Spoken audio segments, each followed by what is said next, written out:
bonjour à tout le monde. Donc, on va commencer cette deuxième session. Ça fera rentrer, j'espère, ceux qui sont encore en train d'avoir des discussions passionnantes autour du café. Et bienvenue de nouveau à ceux qui sont en ligne.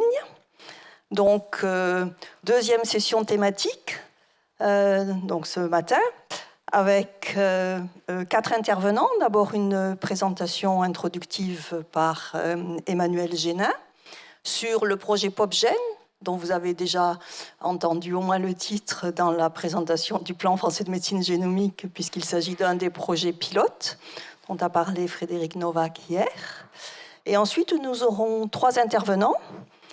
J'ai mis cette diapo pour que vous puissiez voir les titres de leurs interventions, déjà pour vous préparer.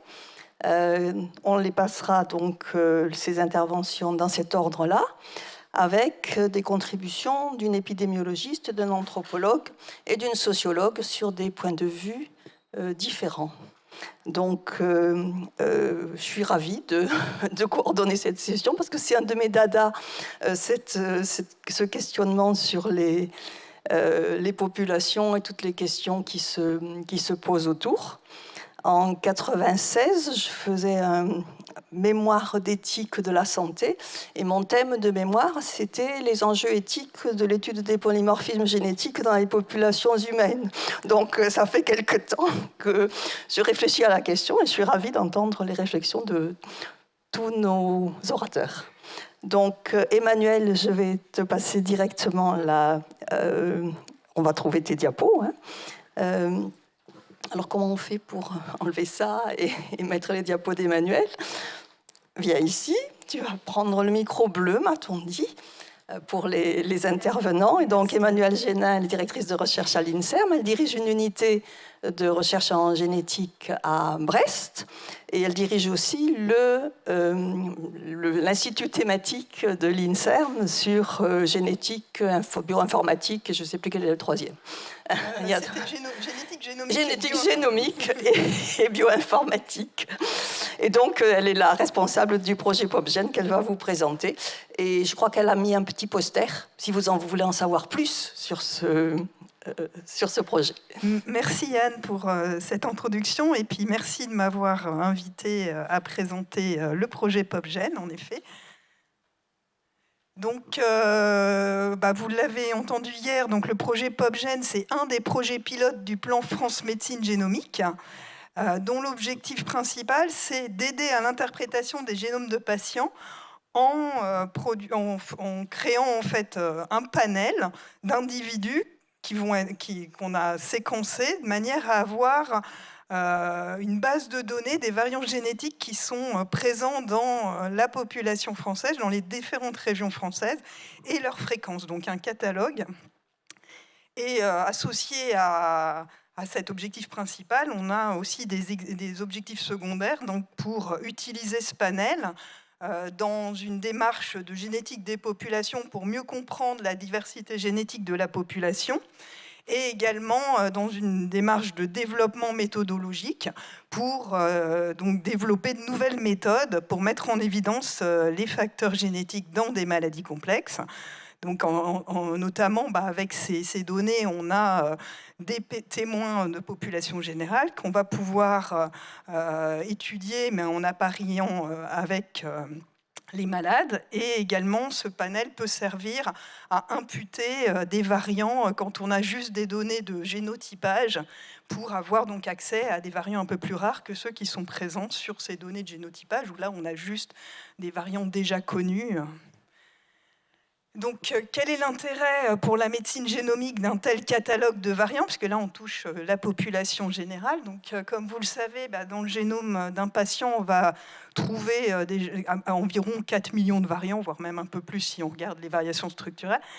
Et beaucoup de ces variants sont des variants NOUD, donc qui sont présents dans la population générale, et il va être nécessaire de les filtrer, et notamment un tri des variants s'effectue sur leur fréquence. Alors j'ai juste repris un diagramme qui montre un processus d'analyse de données de génome entier, où on voit effectivement très vite dans les étapes de filtrage la filtration sur les fréquences des variants.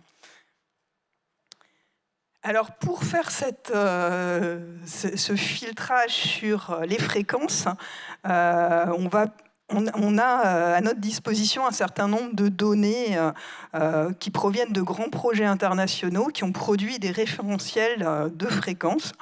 Bon, vous connaissez sans doute le projet Nomad notamment, mais il y a aussi TopMed, enfin différents. Alors je ne sais pas, là ça a fait quelque chose de bizarre sur la diapo, mais bon, c'était en fait de voir la répartition géographique. Je ne sais pas ce qui s'est passé. Je pense pas que non. La répartition géographique des données dans Nomad. Et ce qu'on voyait, c'est qu'il y a beaucoup de données provenant de populations européennes. Et après, il y a moyen de voir aussi un petit peu plus de détails sur les populations européennes en question. Mais en fait, ce qui manque, c'est qu'il y a peu de données françaises. Et si on regarde la diversité génomique, en fait, à partir de ces données qui sont des populations européennes, alors là, ce n'est pas le même projet, c'était un projet plus ancien, c'est 1000 génomes. Et ce qu'on a fait ici, c'est une analyse en composantes principales où on regarde comment la variabilité qu'on a sur les données. Et quand on fait ça sur ces données de 1000 génomes, on voit qu'on a à gauche, en haut à gauche, en fait, des populations qui proviennent plutôt du nord de l'Europe, hein, c'est les populations du Royaume-Uni. Et ensuite, on voit les populations d'Espagne et d'Italie. Et puis, il y a un gros trou au milieu de cette carte. Et en fait, le trou, si on regarde, si on a des données françaises, donc on avait fait un premier projet avec 850 génomes entiers, et si on les positionne sur cette analyse en composantes principales, elles sont ici. Donc elles comblent ce trou, en fait, dans cette carte qu'on pourrait dire génogénétique, géographique et génétique de l'Europe. Et alors on peut regarder aussi les choses un peu différemment. Donc là, ce que j'ai fait ici, c'est regarder le nombre de variants de type single nucléotide variant dans le génome de chacun des individus qui sont placés sur leur carte, parce qu'on avait les données sur les lieux de naissance de leurs grands-parents. Et donc ce qu'on voit, c'est que on a à peu près ce qu'on disait, 4 millions de variants dans les génomes, et on ne voit pas de pattern géographique si on prend tous les variants. Mais maintenant, si on regarde juste les variants qui sont absents de Nomad, on voit, donc c'est la figure que vous voyez à droite là, et on voit un gradient avec plus de variants absents de Nomad quand on va vers le centre de la France. Bon, il n'est pas très couvert parce que ce premier projet, en fait, on n'avait pas couvert la France entière, mais vous voyez qu'on passe de environ 9 millions de variants, 9000, pardon, on a 9000 variants qui sont présents dans les génomes des Bretons ou les populations plutôt façade nord, et quand on va vers le centre de la France, on passe à 11 000. Donc il y a quand même un gap en termes de couverture. Donc on voit aussi que l'importance, en fait, d'avoir des données régionales. Alors là, c'est un petit schéma pour illustrer un petit peu cette problématique, puisque si on a une population dont on ne connaît pas la structure et qu'on veut établir la fréquence d'un variant, donc par exemple, ici, on a 2 porteurs sur 100 personnes, donc ça fait une fréquence allélique de 1%, parce que ça fait 200 chromosomes. Maintenant, si en fin de compte, la population elle est constituée de 2 sous-groupes, et que ces 2 porteurs ils sont dans un sous-groupe où on a juste 10 porteurs qui les représentent, on voit que là, on se retrouve avec une fréquence qui est beaucoup plus élevée. Là, on est à 10%. Donc ça montre en fait qu'il est important de bien connaître la structure génétique des populations qu'on étudie, et c'est important aussi pour avoir des données de fréquence qui sont fiables et qui vont permettre aussi de faire un meilleur filtrage des variants.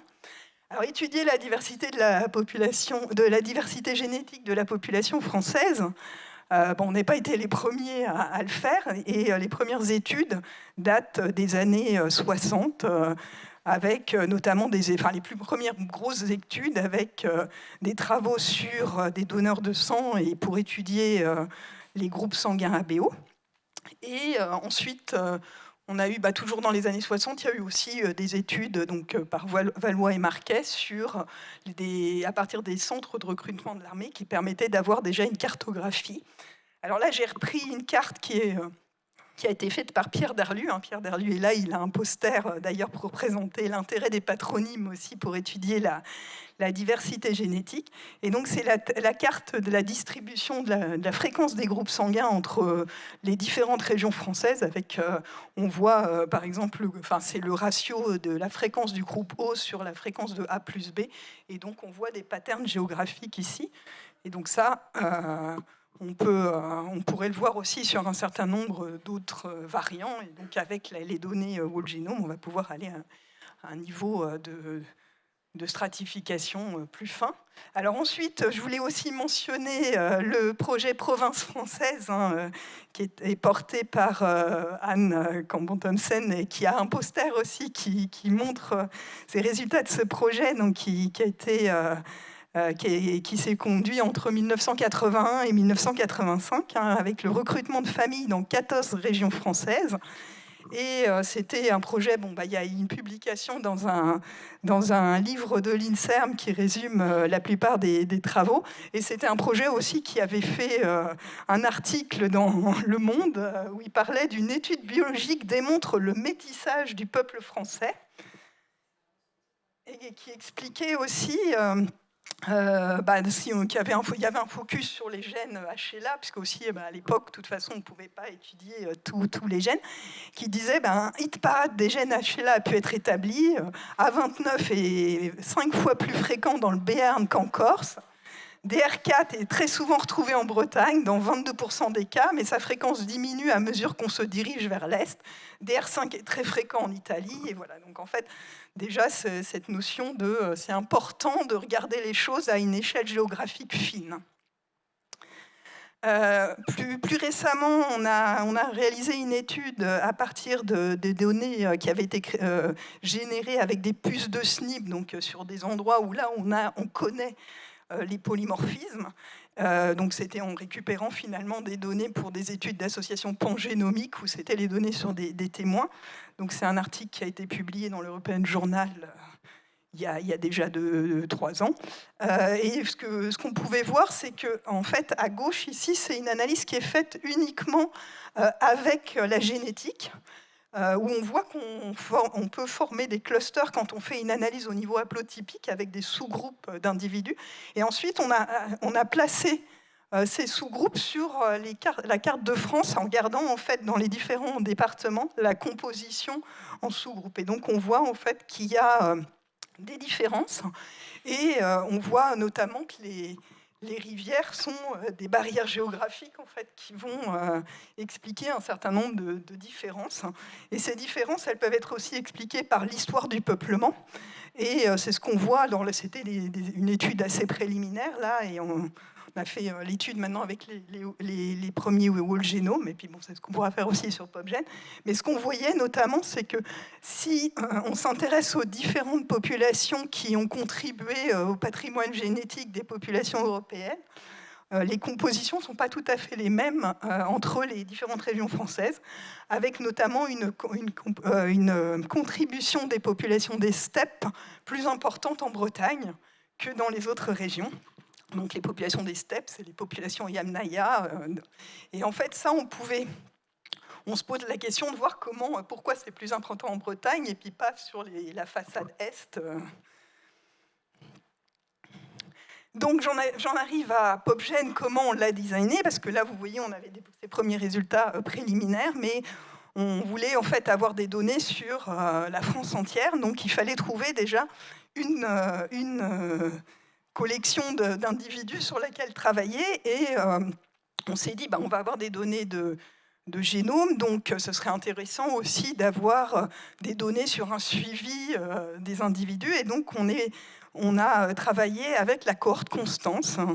Donc cette cohorte qui est portée par Marie-Zin et Marcel Goldberg. Donc c'est une cohorte en population générale avec 220 000 participants âgés de 18 à 69 ans à l'inclusion, qui ont été recrutés dans 21 centres d'examen que vous voyez sur la carte en bas à droite.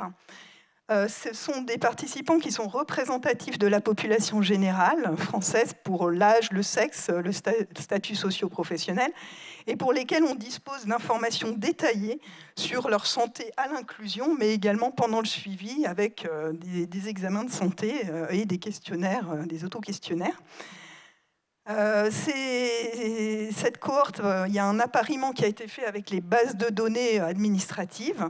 Il y a également une plateforme de validation des diagnostics et, comme je l'ai déjà dit, un auto-questionnaire annuel, mais qui est ouvert.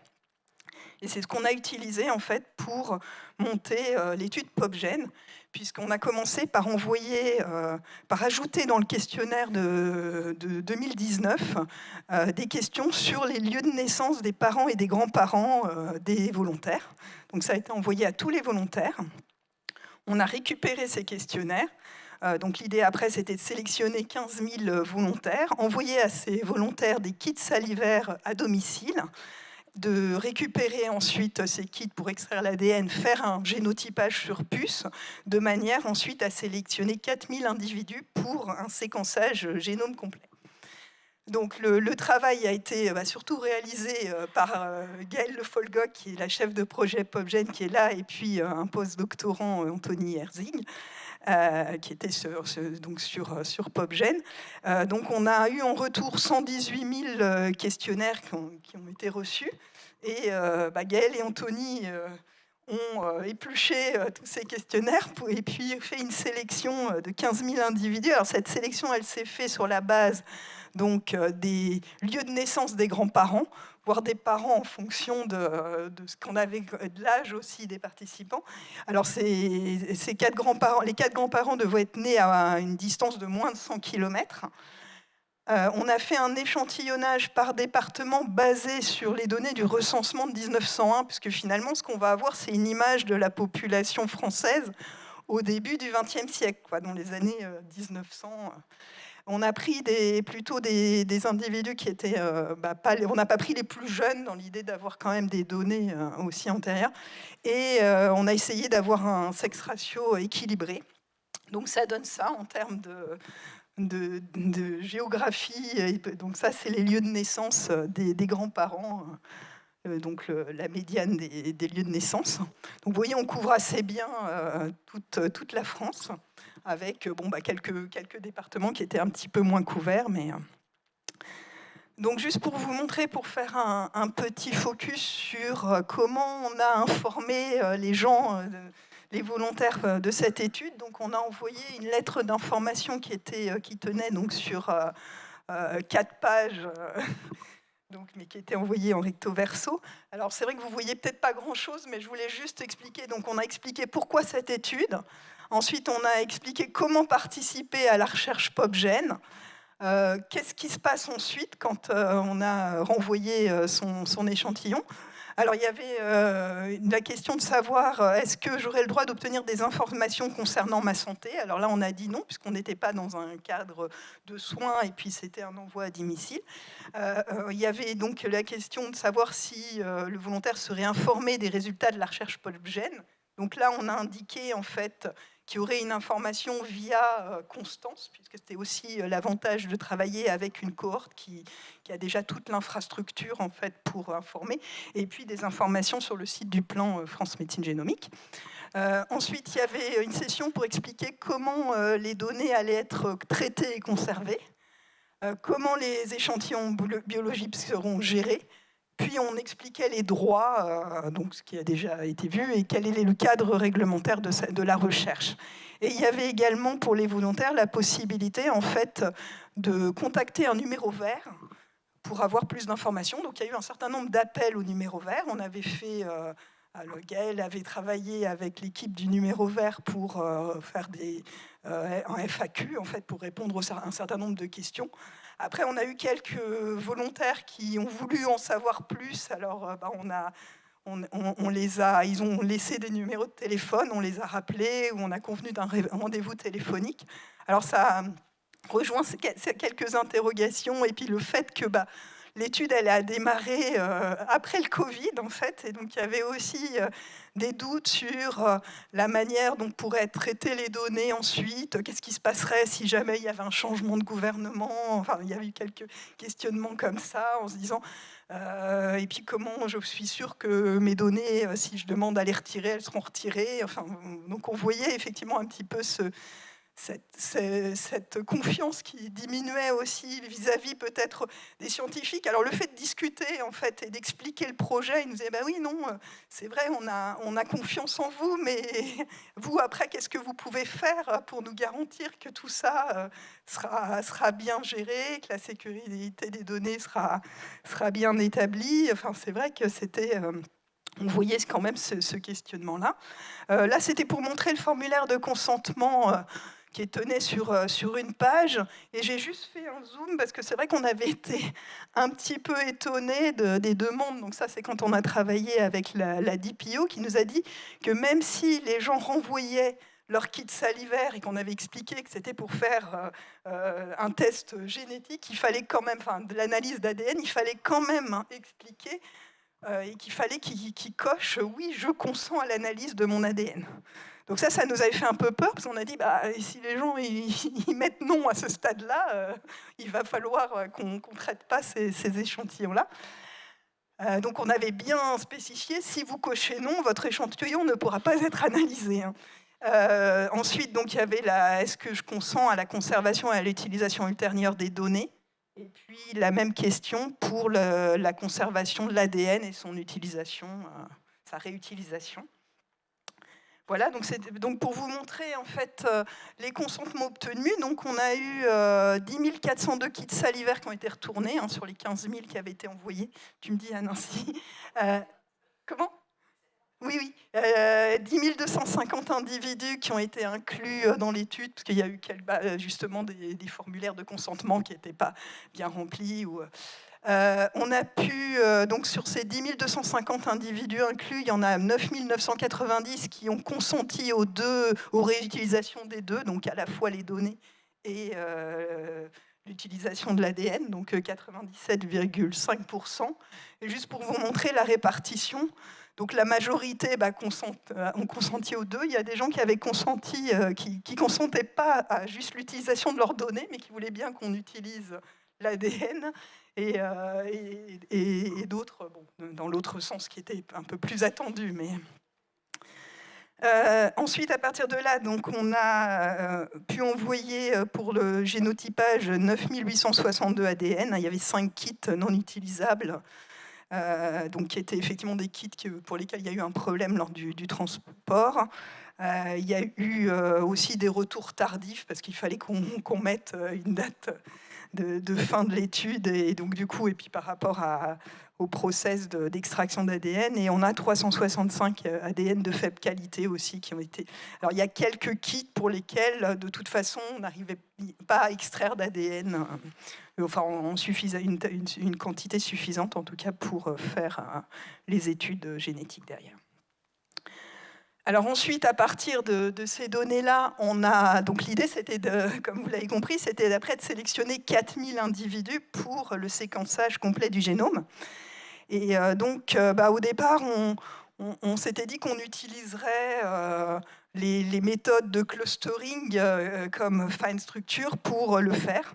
Mais en fait, quand on a comparé la part de variance expliquée par les départements, juste le lieu de naissance, le département de naissance des grands-parents, et puis celle expliquée par les clusters génétiques, on a vu que finalement, on expliquait presque un peu plus d'informations un peu plus par les départements. Donc on a décidé de sélectionner par département.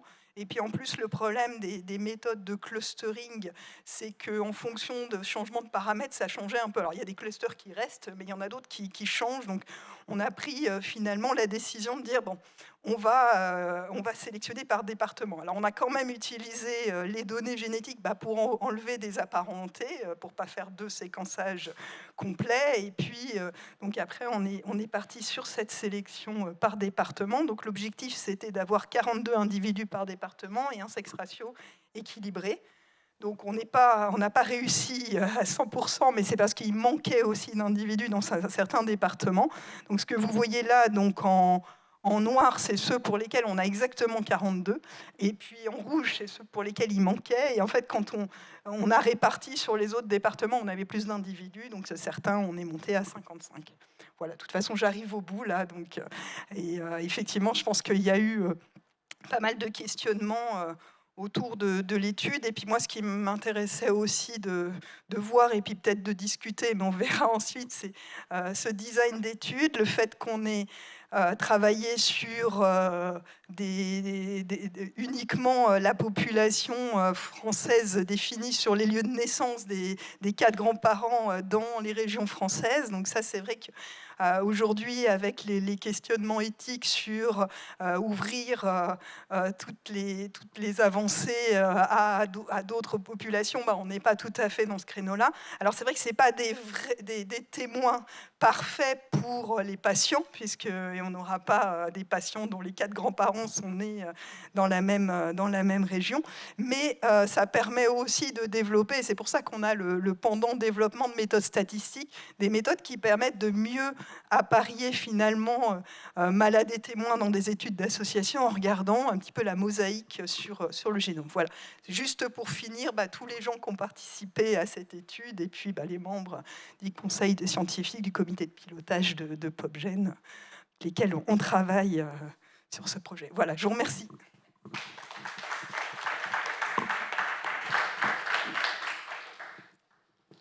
Bien, merci Emmanuel. Donc, pour ne pas avoir un torticolis, je t'invite à aller dans ce sens, mais tu remonteras après.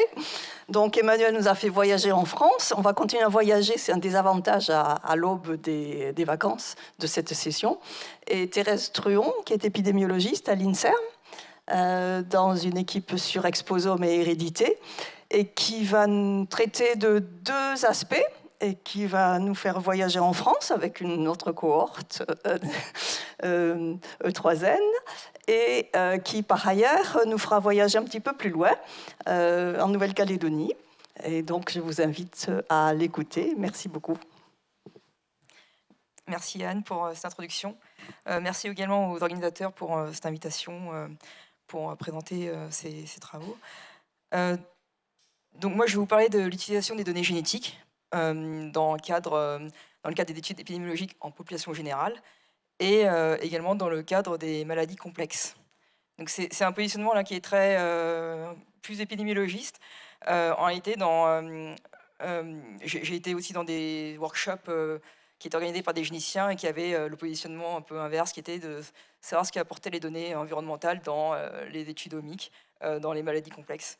Et donc voilà, ce qui est important, c'est que dans les maladies complexes, finalement, les données génétiques et les données environnementales comptent dans l'étiologie et donc sont tous les deux importants. Et c'est l'idée un petit peu de la recherche qu'il y a dans l'équipe Exposome et Hérédité, donc qui est dirigée par Gianluca Severi.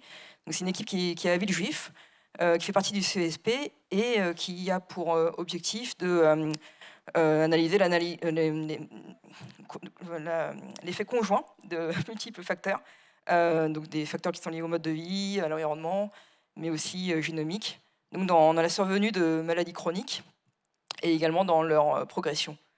Et donc on s'appuie pour ces recherches essentiellement sur des études cas témoins, sur des maladies spécifiques et également sur la cohorte E3N génération.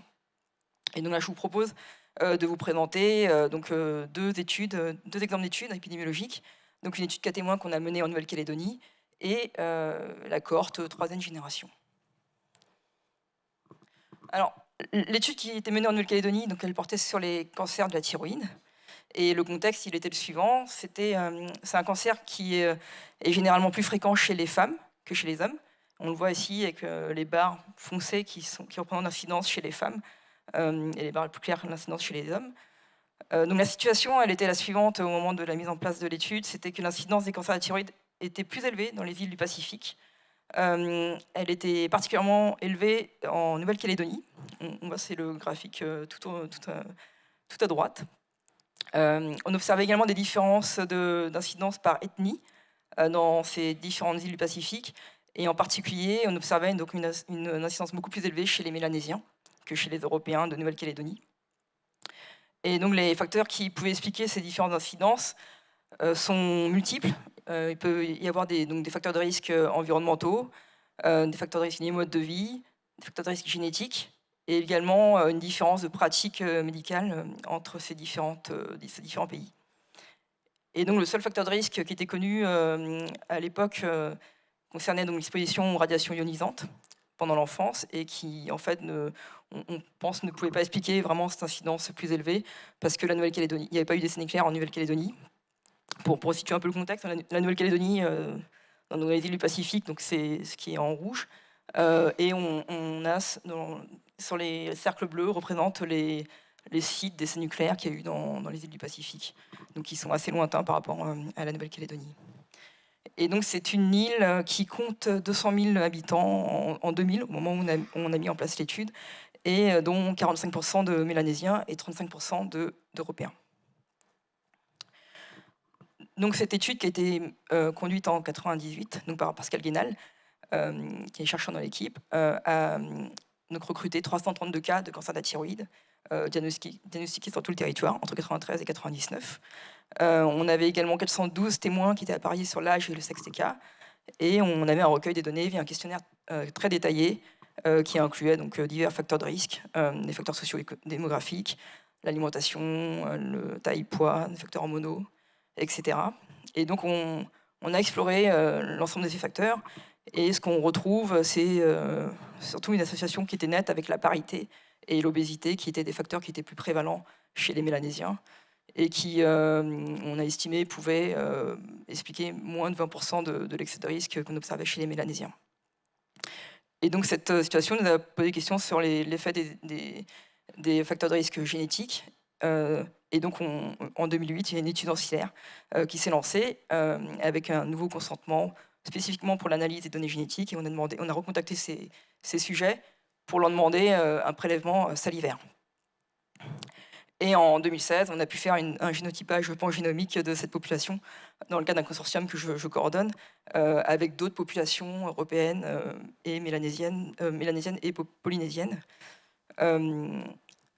et qui a permis d'identifier des nouveaux facteurs de risque génétique pour le cancer de la thyroïde dans la population européenne, mais pas spécialement dans la population mélanésienne ou polynésienne, et qui n'expliquait pas en fait cet excès de risque qu'on observe dans cette population-là.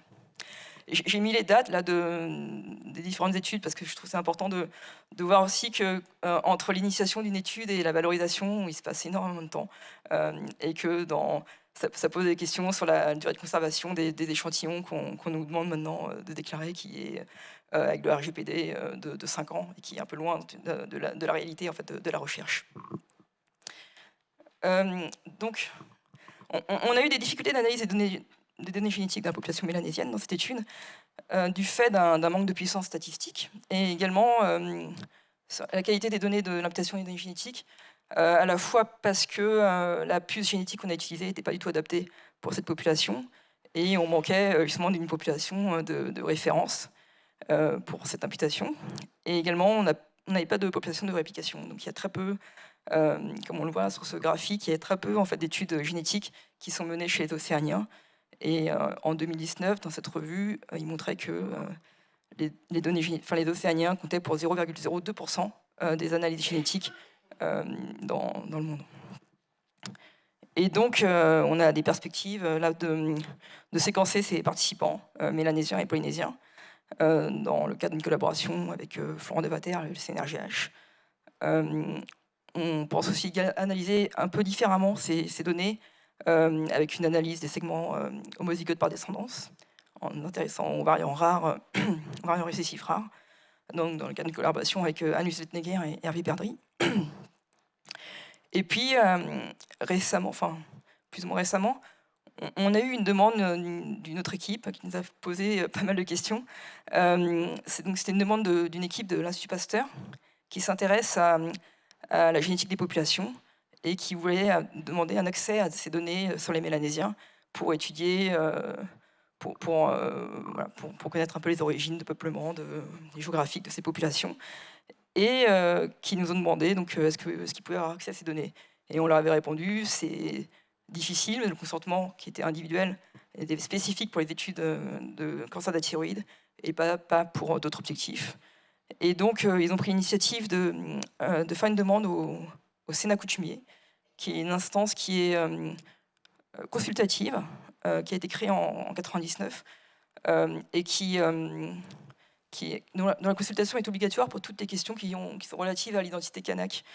Et donc, eux leur ont répondu qu'il était hors de question de faire une telle étude, puisque selon le droit coutumier, la génétique des Mélanésiens n'appartient pas à l'individu, mais à son clan. Et donc, c'était aussi un contexte politique qui était tendu, puisque c'était pendant la préparation du référendum sur l'indépendance en Nouvelle-Calédonie. Et donc, cette réponse nous a un peu posé question sur ce qu'on avait le droit de faire avec nos données, et sachant qu'on avait un consentement individuel, que c'est une problématique qui n'est pas spécifique à l'identité kanak, mais voilà, donc on est en discussion sur ces questionnements éthiques avec la CNIL. On discute également de la mise en conformité de cette étude qui a été initiée avant le RGPD, et donc qui pose aussi question. Et on est en discussion avec la déléguée à la protection des données de l'INSERM. Donc, je vais maintenant vous parler d'une autre cohorte qu'on a dans l'équipe, donc qui est complètement différente. Donc il s'agit donc de la cohorte 3N, qui est une cohorte qui a été initiée par Françoise Clavel-Chaplon et qui inclut 100 000 femmes qui sont nées entre 1925 et 1950 et qui sont affiliées à la MGEN. Donc ces femmes, elles ont été recrutées en 1990 et elles sont suivies donc depuis plus de 30 ans maintenant, avec un questionnaire un auto-questionnaire qui leur a envoyé tous les 2-3 ans, et où elles répondent à différentes questions sur différentes thématiques. Et depuis 2004, on a également donc, un appareillement de ces données avec les données de remboursement de la MGN. Et on a aussi donc, une autodéclaration des pathologies de ces femmes qu'on a validées, qu'on essaie de valider en continu. Et donc, on a également des prélèvements biologiques pour cette population, des prélèvements sanguins pour 25 000 femmes, des prélèvements salivaires pour 47 000 autres femmes. Et depuis 2020, on a également des prélèvements sanguins sur papier buvard. Et on a une tumorothèque qui est en cours de construction. Et en 2014, donc le design de cette étude s'est enrichi avec un design qui est familial, avec le recrutement des enfants de ces femmes, mais également les petits-enfants et les pères des enfants. Donc les pères ont été recrutés à partir de 2014. Et pour l'ensemble de cette population, on a les prélèvements salivaires. On a également, donc pour les enfants, c'est une population qui est en cours de recrutement, donc qui a été initiée en 2018, et pour lesquels on prévoit de faire également des prélèvements salivaires et des prélèvements sanguins, mais sur buvard. Et on a la génération 3, donc sur les petits-enfants, dont le recrutement est prévu, on espère, en 2024. Donc au total, on a une population de 136 000 participants, avec un objectif de 200 000. On a une biobanque qui est centralisée au CEF pour la génération 1. Pour la génération 2, donc elle est en prévision. Et en 2023-2024, dans le cadre du projet BioCF, on prévoit le génotypage de l'ensemble de la génération 1. Et on a également d'autres données omiques qui sont recueillies, qui sont dans des sous-populations de cette cohorte, donc sur l'épigénétique, la métabolomique, le microbiome ou les signatures mutationnelles. Donc au final, c'est beaucoup de données sur différentes thématiques. Ce qui a été beaucoup étudié jusqu'à présent, c'est les facteurs liés au mode de vie, l'environnement, des données pharmaco-épidémiologiques dans le cadre des maladies chroniques.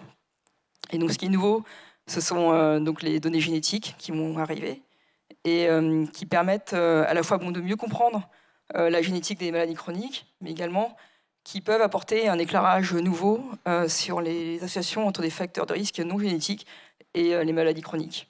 Donc avec différents outils, comme les interactions gène-environnement, qui permettent d'améliorer la précision de risque ou qui permettent de mettre en évidence un mécanisme biologique sous-jacent, La randomisation mendélienne, qui est une inférence causale entre un facteur de risque qui est modifiable et un risque de maladie. La pléiotropie, qui concerne l'analyse des facteurs de risque génétiques qui sont communs à différents phénotypes et qui permet d'identifier des mécanismes biologiques. Et également des signatures mutationnelles, donc, qui, à partir de l'ADN tumoral, le séquençage de l'ADN tumoral, permet d'identifier des processus mutationnels ou des expositions mutagènes qui sont à l'origine du cancer. Et donc j'avais prévu d'illustrer un petit peu des exemples, mais je crois que ça va être un peu juste. Je peux peut-être juste donner un exemple sur les interactions gène-environnement. Donc les GWAS avaient mis en évidence un locus, le 15q25, qui était associé fortement au cancer du poumon, et dont un variant qui était également associé à l'addiction au tabac.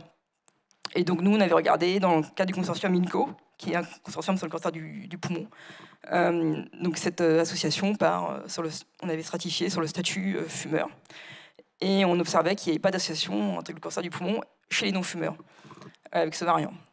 Par ailleurs, on observait également que ce variant était associé au nombre de cigarettes par jour et que voilà, donc ces résultats permettaient de dire que voilà, si on prend en compte à la fois l'environnement et la génétique, donc on pouvait faire l'hypothèse ici que ce variant avait un effet sur le cancer du poumon, mais via une addiction au tabac.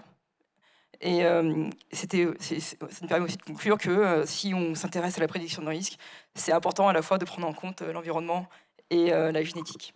Et que si vous avez un PRS, par exemple chez les non-fumeurs, en utilisant ce variant, ce serait faux. Je passe un petit peu les autres exemples, parce que je pense que je ne vais pas avoir le temps. Je vais juste conclure sur... pour résumer, en fait, finalement, on constitue des bases de données qui sont en épidémiologie, qui sont de plus en plus complexes, avec des approches génétiques en complément des approches plus classiques. On commence aussi à aller vers des designs familiaux pour les analyses d'association génomiques, qui sont aussi intéressantes, qui peuvent répondre à des questions un peu complémentaires. Et on va de plus en plus vers l'intégration multi-omique avec pas que la génétique, mais d'autres omiques qui peuvent permettre de définir des signatures moléculaires d'exposition et qui peuvent nous permettre de mieux comprendre le lien entre l'exposome et le phénotype. Et également, pour résumer un peu les challenges, c'est ma dernière diapo, on observe qu'il y a un manque de diversité dans les études génétiques, avec 80% des participants de GWAS qui sont européens, alors qu'ils ne représentent que 16% de la population. On a identifié des problèmes, des challenges sur le partage des données avec les collaborateurs, tout en garantissant la protection des données. On a en particulier, comme nos études sont incluses dans des consortiums internationaux, des problèmes de mise à jour des conventions en conformité avec le RGPD. Et c'est pas toujours simple, ça dépend du centre coordinateur, de savoir s'il se retrouve dans un cadre RGPD ou non. On a également des données de plus en plus massives, qui posent des questions sur la gestion informatique, avec donc des données qui sont génétiques, qui n'ont pas forcément les mêmes outils, qui n'ont pas forcément besoin des mêmes outils informatiques que des données épidémiologiques. On se pose aussi des questionnements, on a aussi un questionnement sur le référentiel de sécurité pour ces études qui sont en population générale et qui ne sont pas dans le cadre du parcours du soin. Et on s'est posé des questions sur l'éthique avec l'ADN de l'individu versus l'ADN du clan, la mise en conformité des vieilles études cas témoins qui ont été initiées avant le RGPD et qui sont toujours actives pour la recherche, et notamment pour la réinformation des personnes. Quand l'étude est trop lointaine, c'est difficile de les recontacter. Et on s'est posé des questions sur la durée de conservation des échantillons versus le délai pour la valorisation, comme on a discuté tout à l'heure. Voilà, je vais juste terminer par remercier l'équipe Exposome et Hérédité, et notamment particulièrement Pascal Guénel et Gianluca, qui sont les PI des études que j'ai présentées.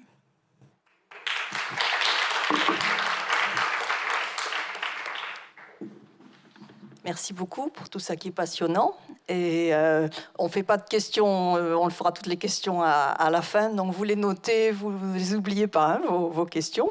Maintenant, j'appelle Denis Pierron, qui est là, oui, et qui va... Donc on change de discipline. On va maintenant dans l'anthropologie. Il est chercheur au CNRS, dans une unité à Toulouse, qu'il co-dirige. et il s'intéresse, il va nous faire voyager vers Madagascar avec tout un tas de questionnements issus de cette anthropologie de terrain et qui, je pense, vont nous questionner à tous. Merci beaucoup. Oui, bonjour, merci beaucoup pour cette invitation. C'est passionnant et on voit les questions se rejoignent. Vous allez voir, l'anthropologie rejoint vraiment les mêmes questions et en particulier des précédents intervenants. Donc moi, je fais partie de l'équipe de médecine évolutive à Toulouse. Alors qu'est-ce que c'est la médecine évolutive liée à la génétique?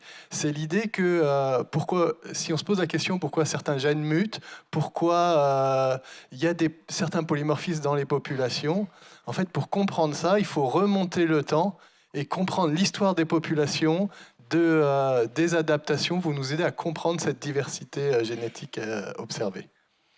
Alors, notre terrain d'étude, c'est Madagascar, donc l'île de Madagascar, qui est à 400 km au sud de l'Afrique. Et pour des anthropologues, pour des écologistes, c'est une population, c'est une île exceptionnelle parce qu'il y a une grande faune endémique qu'on va retrouver que à Madagascar, hein, les lémuriens, etc.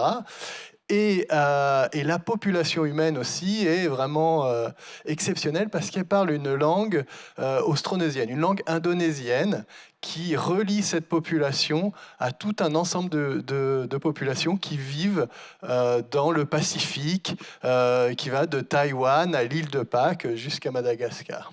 Donc c'est une question, un fait qu'on connaît depuis 400 ans. Et donc depuis 400 ans, les anthropologues, les historiens, les géographes se posent la question, mais pourquoi cette population parle cette langue-là? Et au final, est-ce que les Malgaches sont des Africains ou des Asiatiques ou d'autres populations? Toutes les populations ont été proposées, des origines juives ont été proposées, des origines phéniciennes ont été proposées, des origines indiennes ont été proposées, donc voilà, tout a été proposé. Et depuis 2007, donc ça remonte un peu, on a lancé le consortium MAGE, le projet MAGE. Donc c'est un grand projet qui relie génétique, ethnologie, linguistique, mais aussi de l'archéologie, de la sociologie pour comprendre ce mystère de cette population et mieux comprendre cette population. Donc dans les résultats que j'aurais aimé vous parler aujourd'hui, mais que je ne vais pas le faire, on étudiait l'histoire de cette population, des grands périples qui ont permis le peuplement de Madagascar, du lien entre l'arrivée des humains sur Madagascar et un crash écologique qui s'est passé en même temps à Madagascar où tous les grands vertébrés de plus de 10 kilos ont disparu, des réversions culturelles, c'est-à-dire des populations qui étaient agriculteurs humaines, qui étaient agriculteurs et qui ont décidé de tout quitter pour devenir chasseurs-cueilleurs. Donc voilà, c'est partie des questions, des résultats qu'on interprète en croisant données génétiques et données ethno-linguistiques. Mais je ne vais pas vous parler de ça c'est si vous avez des questions plus tard. Je vais plutôt parler des questionnements un peu éthiques qu'on a eus en faisant ce grand projet. Parce que ce grand projet se base notamment sur un prélèvement d'ADN sur plus de 3000 individus à travers Madagascar. Et ça pose a posteriori quelques questions. Alors déjà, il y a une première question pour vraiment se rentrer dans cette session, c'est pourquoi je suis, on va dire, invité et pourquoi quand on va parler de la population française, aller voir la génétique d'autres populations est important. Alors d'une part, c'est un peu la connaissance pour la connaissance, hein, pour la recherche, mais aussi parce que connaître l'histoire des autres populations à travers le monde donne un contexte pour comprendre la population française. Voilà. L'histoire de la population humaine vient d'une expansion en Afrique avec des migrations, des adaptations au climat, aux environnements qui n'ont pas été neutres pour le génome puisqu'il y a eu des adaptations, des effets fondateurs et tout ça laisse des traces sur le génome et va expliquer la diversité actuelle. Donc si on cherche à comprendre la diversité de la population française et qu'est-ce qui est normal, pathologique, comprendre, voir ce qui s'est passé ailleurs est important. D'autre part, ça peut amener des pistes thérapeutiques, puisque dans ces autres populations, il y a des variants et des maladies qui ne vont pas être présentes en France ou qui vont être très rares en France. Et en fait, en identifiant ces variants, on va identifier des gènes qui vont être impliqués dans certaines maladies, et ça va permettre de comprendre les voies métaboliques et éventuellement de pouvoir faire des cibles pour des visées thérapeutiques. Enfin, de façon vraiment très précise, et pour revenir vraiment dans la question d'aujourd'hui, ça va aider la médecine personnalisée et l'analyse des génomes, de votre génome, de nos génomes. Ça va avoir l'accès au génome des autres populations va nous aider pour ça. Pourquoi ? Parce que, comme on l'a vu, le brassage génétique est intemporel, hein, que ce soit les populations qui se soient mélangées avec les hommes de Néandertaliens, Denisova, et les flux qui ont toujours existé entre les populations d'Asie, d'Europe, etc. Et des migrations plus récentes, hein, on évoquait la population en France, la population de la Réunion a une grande ascendance de la population de Madagascar. Donc connaître Madagascar va permettre de mieux comprendre les populations qui ont immigré récemment ou pas en France. Et nous sommes aussi tous porteurs de locus qui vont être rares ou absents des génomes de référence. On a, entre deux individus présents dans cette salle-là, ici, certaines portions de votre génome vont être plus proches des populations africaines que de votre voisin de gauche ou de droite. Simplement dû à la génétique des populations et pas forcément aux migrations récentes. Et en fait, le fait que ces portions de génome ne soient pas présentes dans les génomes de référence va créer un gros problème. Ça veut dire qu'on va aligner, ça c'est d'un point de vue technique et bioinformatique, on va essayer d'analyser et d'aligner le génome qu'on vient de séquencer d'un patient sur un génome de référence.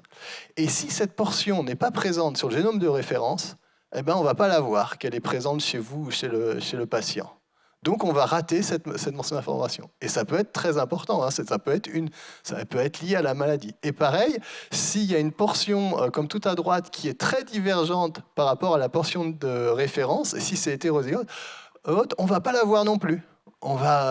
Ce fragment ne va pas être aligné, et du coup, on ne va pas voir que le patient a ce morceau très, très différent. Mais en ayant accès à la diversité humaine, on va peu à peu pouvoir créer des pangénomes et on va pouvoir créer des cadres de référence beaucoup plus complets qui vont permettre de pouvoir mieux aligner les génomes, les morceaux manquants, et aussi, comme on le disait, pouvoir mieux analyser ces morceaux ou ces polymorphismes. Puisque si ces polymorphismes peuvent être présents à moins d'1% en France, et du coup on va avoir tendance à penser qu'ils sont potentiellement pathogènes, mais ils peuvent être très fréquents dans les autres populations, et du coup ils ne vont pas être pathogènes, ou alors ils peuvent être présents à 15% dans une population, et là, dans ces autres populations où c'est 15%, on sait que ça va être lié à des maladies. Et donc, du coup, on va pouvoir beaucoup mieux interpréter les polymorphismes rares dans la population française. Donc voilà, j'espère vous avoir un peu convaincu de l'intérêt d'aller étudier les autres populations. Quand on présentait ces projets-là à l'INSERM, il y a 20 ans, ils traitaient ces projets comme exotiques. Alors, le terme était bien choisi, donc j'espère avoir un peu convaincu qu'il y a un intérêt. Et comme a été présenté par la personne avant moi, en fait, le problème, c'est que dans les bases de données mondiales, on a majoritairement des génomes qui viennent de populations européennes. Pas trop françaises, mais européennes. Et ça s'améliore un petit peu, mais pas beaucoup. Et c'est principalement les populations asiatiques qui sont séquencées et pas d'autres populations. Donc, maintenant, on arrive à un peu la deuxième question que je voulais discuter. C'est si on est d'accord qu'à peu près toutes les populations humaines devraient faire partie des références et devraient être séquencées, la question, c'est qui doit séquencer ? Et est-ce que l'identité des gens qui séquencent, qui analysent est importante ? Un des consensus pourrait être que chaque pays, chaque population doit s'intéresser à elle-même et produire les données. Le seul problème, c'est que, par exemple, pour Madagascar, c'est un pays très très pauvre, qui fait partie des 5 pays les plus pauvres au monde. Il n'y a que 15% à 20% qui ont accès à Internet ou à l'eau potable. La recherche d'un budget d'État, elle est vraiment liée à 0,1% du budget, donc vraiment rien. Et s'il y avait de l'argent pour la recherche, ben, ils s'intéressent à des problèmes de pneumonie, paludisme, famine, choléra. Il y a encore la peste à Madagascar. Donc la diversité génétique et les maladies rares ou les prédispositions ne sont pas dans les priorités. C'est bon. Moi, lorsqu'on a commencé le projet, en tant qu'anthropologue, je m'intéressais à Madagascar par curiosité. Et on s'est dit, ah ouais, c'est un bon projet, c'est intéressant. Mais quand on arrive à Madagascar, ben, tout de suite, en fait, on est catalogué comme, si on vient là, c'est qu'on fait partie de l'impérialisme et des anciennes puissances coloniales. Et on a beau dire, ben non, pas du tout, moi je viens par mon propre intérêt. Il y a le CNRS, donc ça c'est un titre qui vient d'être publié juste cette semaine, là, pendant que je préparais le speech, pour vraiment nous rappeler que les unités de recherche du CNRS font partie du pouvoir diplomatique et de la puissance diplomatique française. Donc quand on dit ben non, moi je viens juste par curiosité et je ne représente pas la France, nos institutions nous rappellent qu'on est très important et qu'on est dans ce pouvoir diplomatique. En face de nous, il y a d'autres équipes concurrentes avec des puissances globales, les États-Unis, les Chinois, des équipes concurrentes qui viennent là, et des puissances régionales qui cherchent à s'affirmer aussi, l'Indonésie, l'Afrique du Sud notamment, et on a en face de nous des publications qui disent que c'est vraiment important que les populations africaines soient elles-mêmes impliquées dans l'étude des génomes africains, sachant que ça, c'est les équipes d'Afrique du Sud en fait, qui sont très développées en génétique, qui disent ça, que parce que les populations d'Afrique du Sud, parce que les chercheurs d'Afrique du Sud sont d'Afrique, ils ont plus de légitimité pour étudier ça, sachant que les financements viennent en fait souvent des États-Unis derrière, et les publications, le premier auteur vient d'Afrique du Sud, le dernier vient du Texas, et voilà. Et donc il y a ce combat de puissance. Et de morale aussi.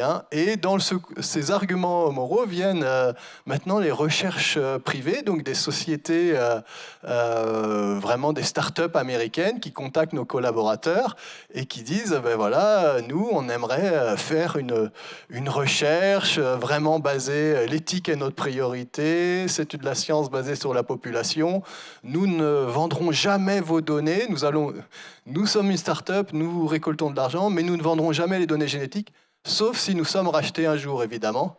Et nous, quand on leur demande, mais c'est quoi votre but? Ah, ben d'être racheté. Donc voilà, donc il y a vraiment voilà. Mais on est sur les arguments utilisés, ce sont des arguments moraux. C'est vraiment ça. Donc voilà. Donc quand on parle de l'identité des acteurs, c'est une question un peu rhétorique, mais c'est vraiment des questions où moi j'étais pas prêt quand on a commencé ces questions là-dessus. Donc pour la population, en fait, on voit que l'accès à des données génétiques, c'est des questions d'identité, de développement aussi, parce que c'est souvent ça, ce qu'on appelle le capacity building, c'est quand on fait des projets avec les populations du Sud. L'idée, c'est que peu à peu, les chercheurs locaux acquièrent ces compétences, et c'est un enjeu de santé. Et comme je crois que le Tour de France commence bientôt, et on a parlé de boxe il y a quelques présentations avant, je trouvais que là, on était vraiment plus sur une course cycliste, en fait, où dans les différents acteurs, tout le monde ne cherche pas la même chose. Il y a ceux qui courent encore à la curiosité, juste l'accès à la connaissance. Il y a la course à la publication et l'ego et la carrière. Là, moi, j'espère faire partie des deux courses, des deux premières. Et puis derrière, il y a la course des puissances, les courses à la donnée et la course à l'argent. Et ça fait peut-être partie des questions. Combien vaut un génome? Est-ce que certains seraient prêts ici à vendre leur génome ou pas? Combien vaut pour des startups, à combien ils l'estiment? Parce qu'à la fin, ils vendent le fait qu'ils ont 5000 génomes liés à des phénotypes ou pas. Donc voilà, donc un peu on est dans ces cadres-là où voilà, je me disais c'est intéressant d'exposer ça, ce qui se passe vraiment sur le terrain et avec qui sont les différents acteurs qui sont un peu en compétition, un peu en collaboration sur le terrain. Alors, troisième question, donc je passe du coq à l'âne, comme on va dire, c'est comment échantillonner un territoire comme Madagascar, ou une population en général. Et dans les premières études, historiquement, les gens allaient dans les hôpitaux récupérer le sang de gens plus ou moins consentants, hein, et ils se basaient sur les ethnies, en disant, ben voilà, Madagascar, c'est connu, il y a des ethnies, on peut même dire le nombre, alors c'est pas toujours le même, mais et on a des populations urbaines, du centre, les mernes, des populations de chasseurs-cueilleurs, des populations de pêcheurs, voilà. Et donc, dans les premières études, on va dire, ben, j'ai pris 20 mernes, 30 sacs à lave, etc., et j'analyse les données génétiques. Sauf que, en fait, ces ethnies-là sont pas neutres. Hein, lorsque les Français sont arrivés, ils ont mis en place, et même Gallieni a mis en place ce qu'on appelle la politique de race. Donc, c'est quoi la politique de race? C'est exactement l'inverse de ce qu'on faisait en France au même moment. Ça veut dire qu'en France, quand un Breton voulait devenir instituteur, on lui disait, tu vas en Corse. Quand tu veux devenir inspecteur des impôts, tu vas de l'autre côté. Et on imposait le français peu à peu comme langue commune. À Madagascar, on divisait pour mieux régner.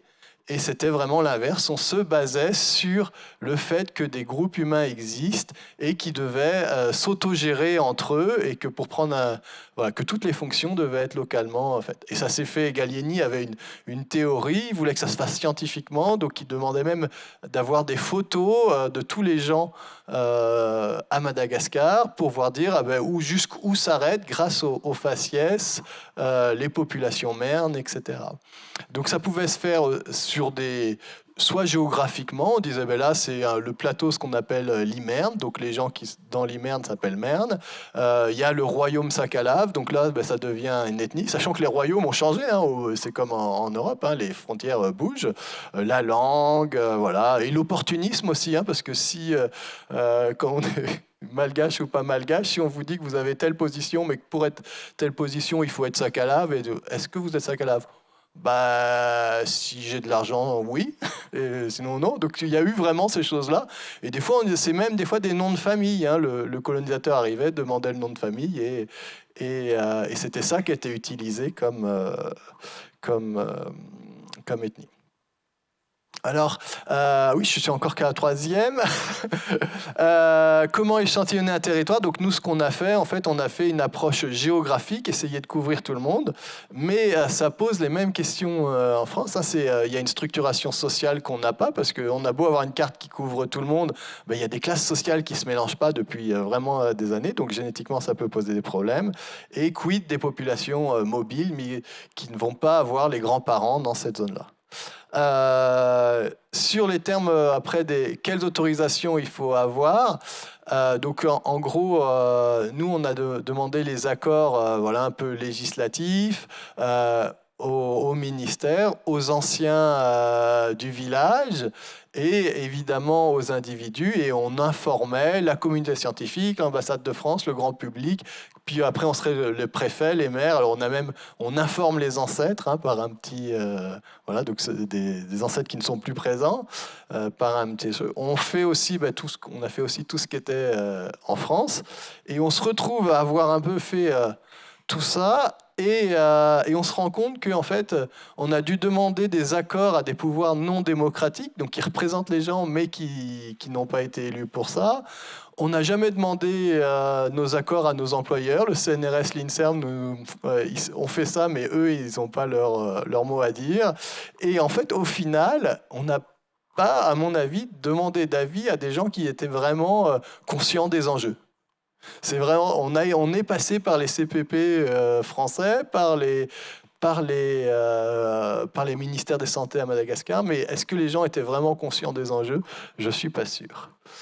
Alors juste donc la dernière question, le retour pour les participants. Donc ce projet a commencé en 2008, donc on cherchait juste à étudier 1000 paires de bases sur l'ADN, donc vraiment pas beaucoup au départ, et on allait avoir accès, c'était l'ADN maternel, mitochondrial, donc on aura juste une idée pour chaque participant si leur mère de la mère de la mère de la mère était asiatique ou si la mère de la mère de la mère était africaine. C'était le début. Et on s'est dit, oh là là, mais c'est super sensible comme données, parce que ça pose les questions si les gens sentent plutôt africains, asiatiques, ils vont commencer à se poser des questions sur eux, sur leurs ancêtres, est-ce que le voisin a le même ancêtre, est-ce que la personne qui est au-dessus en hiérarchie a le même ancêtre ou pas, ben oui, ils sont tous asiatiques, je le savais, et des questions de qui sont les premiers malgaches, est-ce que c'est plutôt moi qui suis asiatique ou plutôt l'autre qui est africain, et voilà, et c'était vraiment important, et très vite on se dit oulala, c'est trop sensible, on va donner aucun résultat individuel, on ne donnera que des résultats de population. Et avec nos échantillons, en fait, la technique a évolué. Et donc, de 1000 paires de bases, on est arrivé au génome avec 3 milliards aujourd'hui. Et maintenant dans la salive, les métagénomes. Et donc, peu à peu, on a eu accès à quelques maladies rares. Donc là encore, ça allait quand on faisait l'ADN mitochondrial complet, parce qu'on étudiait des gens de plus de 60 ans. Donc, c'était pas très grave d'annoncer qu'ils pouvaient... Enfin, voilà, il y avait peu de chances qu'ils en aient eu une maladie rare. Puis les phénotypes, et puis après toutes les variations, prédispositions, et maintenant avec le métagénique, on arrive même à des maladies transmissibles. Donc ça pose des questions. Alors nous, on avait déjà fait dès le départ, on pensait que c'était trop sensible. Donc là, évidemment, on va pas transmettre ces informations-là, mais ça pose aussi des questions éthiques qui ont été, par exemple, demandées par certains comités d'éthique qui voulaient qu'on transmette ces résultats-là aux patients.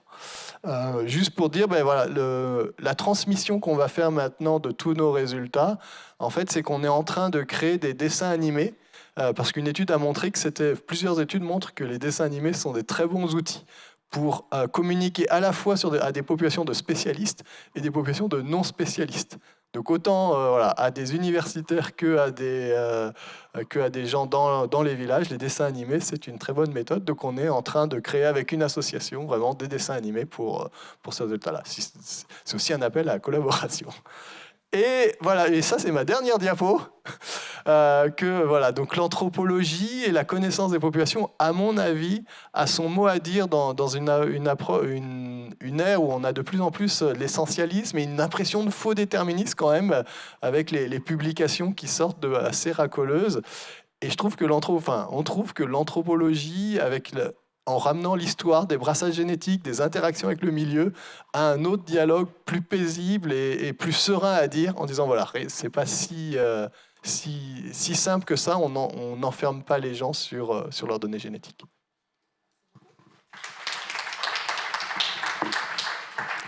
Merci beaucoup d'avoir partagé tous ces questionnements. Alors, gardez vos questions à vous pour tout à l'heure. Et j'appelle notre dernière intervenante, qui est Lindsay Tossé, qui va nous faire revenir en France. Avec non pas la couverture de tout le territoire national, mais une étude dont elle a étudié toutes les modalités dans le cadre de sa thèse de sociologie des sciences.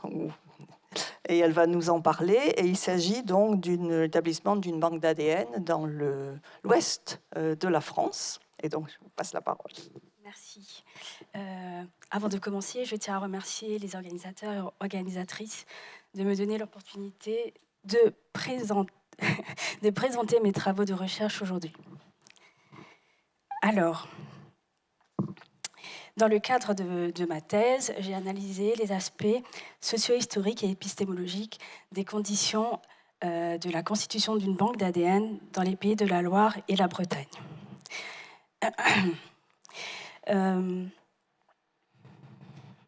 Cette biobanque a été créée entre 2014 et 2017, et c'est a priori une des premières banques génétiques en France, fondée sur les origines géographiques des personnes non sélectionnées sur une maladie. Alors, le recrutement de plus de 5000 donneurs de sang s'est effectué lors des collectes mobiles de l'EFS, donc l'établissement français de sang. Ils ont été sélectionnés sur des critères d'origine géographique, d'origine.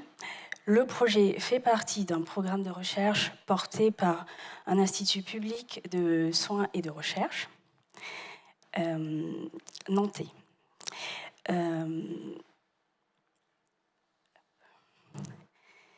Ainsi, mes analyses se sont portées sur les conditions de création de cette biocollection de populations de référence en étudiant les dynamiques scientifiques et sociales entre les médecins, les scientifiques, les participants, les financeurs et les différentes institutions qui ont pris part à ce projet. La question qui m'intéresse, en tout cas qui m'intéressera aujourd'hui, est pourquoi et comment fabrique-t-on une population de référence pour la médecine génomique? Quelles sont les dimensions scientifiques et matérielles? Quelles en sont les dimensions scientifiques et matérielles? Alors, pour ce faire, j'ai mené une enquête socio-ethnographique où j'ai pu interroger 9 médecins et scientifiques nantais, 2 médecins scientifiques brestois, la coordinatrice du projet de recherche, 2 infirmières de recherche clinique et la secrétaire de l'EFS Bretagne qui a complété le recrutement breton sur un contrat INSERM, des représentants du Centre de ressources biologiques du CHU de Nantes, des représentants de la région Pays de la Loire et de l'EFS. J'ai suivi le recrutement des donneurs de sang sur 35 collectes mobiles de sang. Et sur les Pays de la Loire et la Bretagne, pendant une phase exploratoire, j'ai interviewé 30 donneurs de sang, dont 16 participants au projet et 14 non-participants. Ça se faisait pendant la collation de la collecte. C'était des entretiens semi-directifs courts, d'environ 10 à 30 minutes. Ensuite, j'ai interviewé 17 donneurs de sang, dont 13 participants et 4 non-participants, à domicile, des entretiens semi-directifs longs, d'1 heure à 2 heures, et les réponses étaient ouvertes.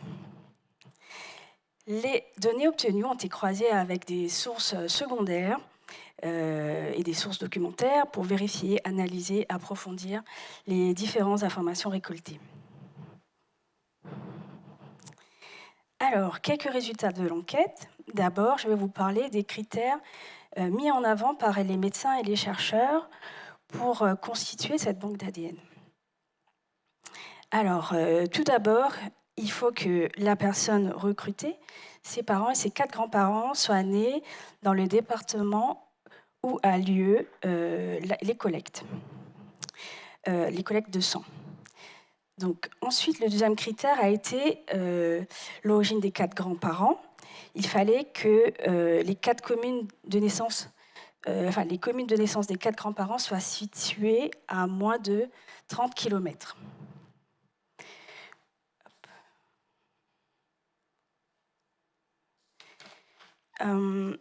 Les hypothèses qui sont derrière ces critères des 4 grands-parents sont tout d'abord, du coup, pour que les épidémiologistes arrivent à ces critères de sélection, il y a d'abord eu une enquête, une historique d'enquête dans la région qui a permis d'observer pendant les consultations hospitalières observer l'apparentement de certains malades atteints d'arythmie cardiaque.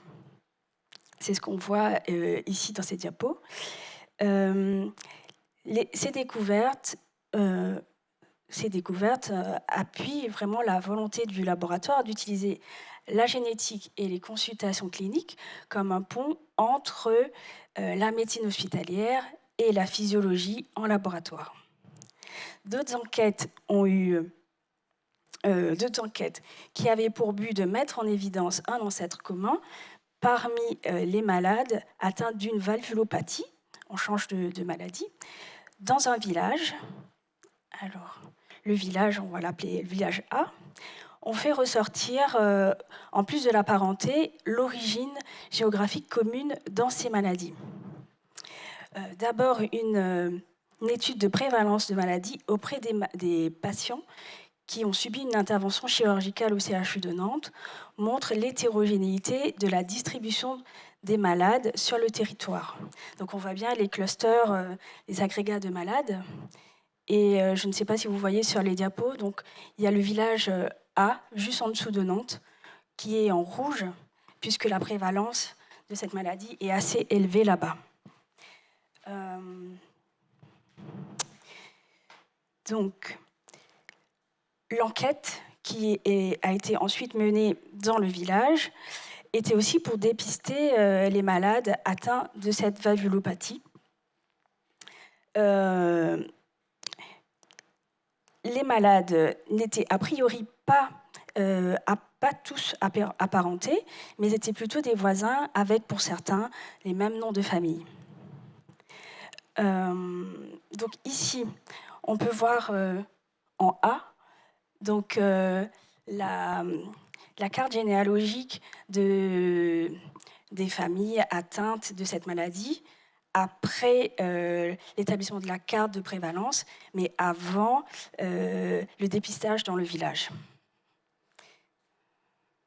Donc ici, c'est après le dépistage dans le village où, du coup, on a pu le résultat justement de cette enquête qui a été menée avec des généalogistes amateurs du village, un démographiste spécialisé en génétique des populations, et qu'il y a un effet fondateur sur 13 générations remontant au XVIIe siècle. Donc, cela confirme l'hypothèse des médecins que, tout d'abord, c'est une mutation, à l'origine de cette maladie est une mutation autosomique dominante, hautement pénétrante, mais aussi que les personnes ont très peu bougé. Donc cela va dans le sens que certaines mutations rares, devenues fréquentes localement dans certaines parties du territoire, à cause de la sédentarité, ouvrant la voie vers l'épidémiologie génétique et spatiale dans ce laboratoire.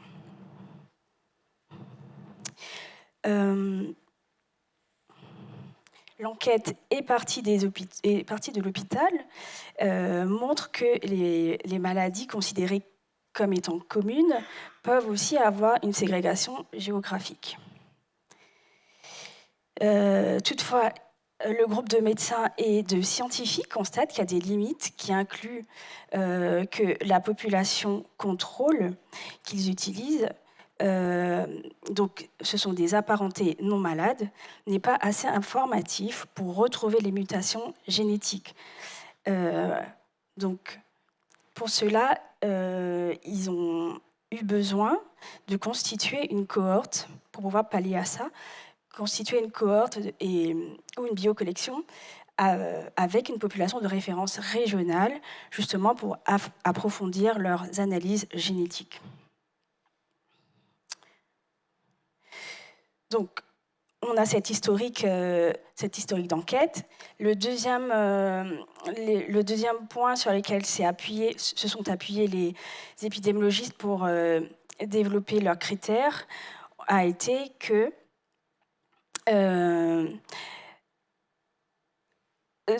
d'étudier justement de manière fine ce qu'il en est au niveau de la population générale. Donc, ici, ils sont partis d'abord sur les études historiques et démographiques régionales qui a été faite par la démographe et socio-historienne Nadine Pellen. Puis, ils ont fait de manière préliminaire une première étude pour déterminer la structure génétique fine de cette population du Grand Ouest français en donnant, à partir de quelques données génétiques issues d'enquêtes biomédicales préexistantes sur plus de 1600 individus non parentés. Alors, les résultats concluent effectivement qu'il existe une corrélation spécifique entre la géographie et la structure génétique de la population. Donc, ça, ce sont les critères c'est le raisonnement scientifique. Et donc, j'ai essayé de resituer ce discours dans toutes ses dimensions, y compris financières, organisationnelles, matérielles et humaines, pour pouvoir justement voir ou montrer que dans la pratique, ces éléments ont aussi contribué à définir cette population. Donc, pour constituer une cohorte ou une biocollection, à partir d'une population de référence, il faut un financement. Et cette période correspond à la mise en place du programme Investissement à venir, ou le Grand Emprunt, qui sont des financements nationaux. Au départ, ces médecins et scientifiques avaient l'ambition de créer une cohorte nationale représentative des populations régionales, mais face à l'impossibilité d'obtenir ces financements, ils ont par contre réussi à décrocher un soutien de la région Pays de la Loire qui s'inscrit dans un souci politique à soutenir la recherche locale de pointe et afin d'accroître l'attractivité économique du territoire. Par contre, cela leur a demandé de réorganiser le projet à une échelle régionale. L'Institut a aussi pu compter sur des mécènes des mécènes locaux pour pouvoir compléter ce projet. Donc, un deuxième critère, une deuxième condition qui a pu affecter les critères, c'est les conditions de recrutement. Donc, la constitution de la population de référence du Grand Ouest se distingue dans sa procédure de recrutement de la population générale. Donc, plutôt que de partir sur une procédure ad hoc, coûteuse en temps et en ressources, la stratégie de l'Institut a été de se greffer sur les dispositifs de collecte de sang de l'établissement français de sang. Cela leur a permis de faire une économie d'infrastructures et logistique et d'intéresser plus facilement les populations concernées. Alors, cela vient aussi du fait qu'il existe des liens forts entre les responsables de l'Institut du soin et de santé, le CHU et l'EFS régional, qui ont pu permettre de mettre en place cette stratégie à moindre coût pour assurer aussi la faisabilité financière, matérielle et logistique du projet. Cette stratégie participe aussi directement à l'ampleur remarquable de ce recrutement, puisque les routines de l'EFS sont historiquement ancrées sur tout le territoire français. De plus, recruter les donneurs, a priori des personnes saines, ils sont déjà inscrits dans une perspective de don, de prélèvement, et du coup de prélèvement de sang, qui sont a priori moins contraignantes et moins invasives que si la personne devait se déplacer au CHU pour pouvoir faire un prélèvement sanguin que pour la recherche. Toutefois, on est toujours dans le cadre d'une population de donneurs de sang. Donc c'est une population sélectionnée, en plus des critères scientifiques, car à côté des avantages que confère le contexte routinier des dons de sang, nous avons constaté qu'en pratique, les facteurs matériels, organisationnels de ces collectes pèsent dans la constitution de cette population. Les logiques de tri qui ont été mises en place par l'EFS ou organisées par les recruteuses qui, sans s'opposer aux critères de sélection épidémiologique, ont pu avoir un effet sur la constitution de la population. En effet, donc, la sélection qui concerne vraiment les donneurs de sang, donc le poids, l'âge, les contre-indications pour le don du sang, des mesures qui ont été prises à la fois par l'EFS et les recruteuses pour ne pas impacter sur le flux de donneurs de sang sur la collecte, des mesures qui ont été prises pour éviter des frictions entre les donneurs de sang et les recruteuses lorsque celles-ci devaient refuser un don qui ne semblait a priori pas correspondre aux critères épidémiologiques ou aux critères de l'EFS comme pour un premier don. On a aussi pu constater un billet de mémoire de donneurs de sang ou alors les liens qu'ils entretiennent avec leur famille, mais aussi un profil propre à la population des donneurs de sang qui varie en fonction du département ou des communes. Donc beaucoup de donneurs de sang ou très peu de donneurs de sang. Donc les entretiens longs avec les donneurs de sang montrent que justement derrière les ADN, on retrouve aussi des personnes. Donc pour pouvoir comprendre ce qui se passe à ce niveau-là. Donc, nous avons vu que, tout d'abord, les documents d'information donnés pour la campagne de recrutement informent davantage sur les enjeux de la recherche que sur les risques réels encourus lors de leur participation. Et cela rejoint les travaux qui ont été faits par Pascal Ducournau en 2005, qui montrent que l'absence d'informations sur les risques réels peut inquiéter les participants profanes. Par contre, nous, dans notre enquête, on n'a pas mis en avant des inquiétudes parce que, d'une part, ce sont des donneurs de sang qui ont l'habitude, on va dire, de prendre des risques. Et d'autre part, ils font vraiment confiance à l'EFS et dans une moindre mesure aux institutions publiques de recherche et de soins.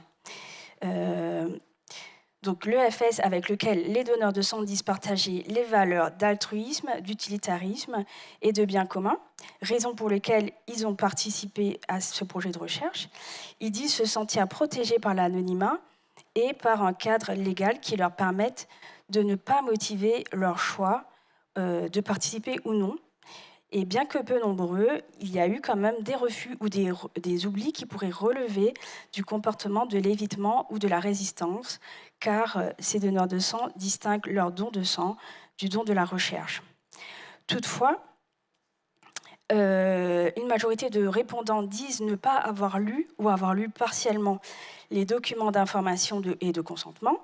La plupart des répondants ont dit ne pas comprendre en quoi consistait la recherche, malgré la lecture intégrale ou partielle des documents d'information et de consentement. Ils ont une méconnaissance avancée sur les avancées méthodologiques et technologiques autour de la génétique et de l'information et de l'informatique. Ils ont aussi une méconnaissance des risques réels encourus lors d'une participation de ce genre d'études, et leurs préoccupations correspondent à ce qu'ils entendent dans l'actualité et pas vraiment aux risques liés à leur participation. Les quelques donneurs de sang interviewés semblent avoir une conception correcte de l'ADN, mais des difficultés à comprendre ce que sont les études génétiques. Et cela, même s'ils sont des personnels soignants.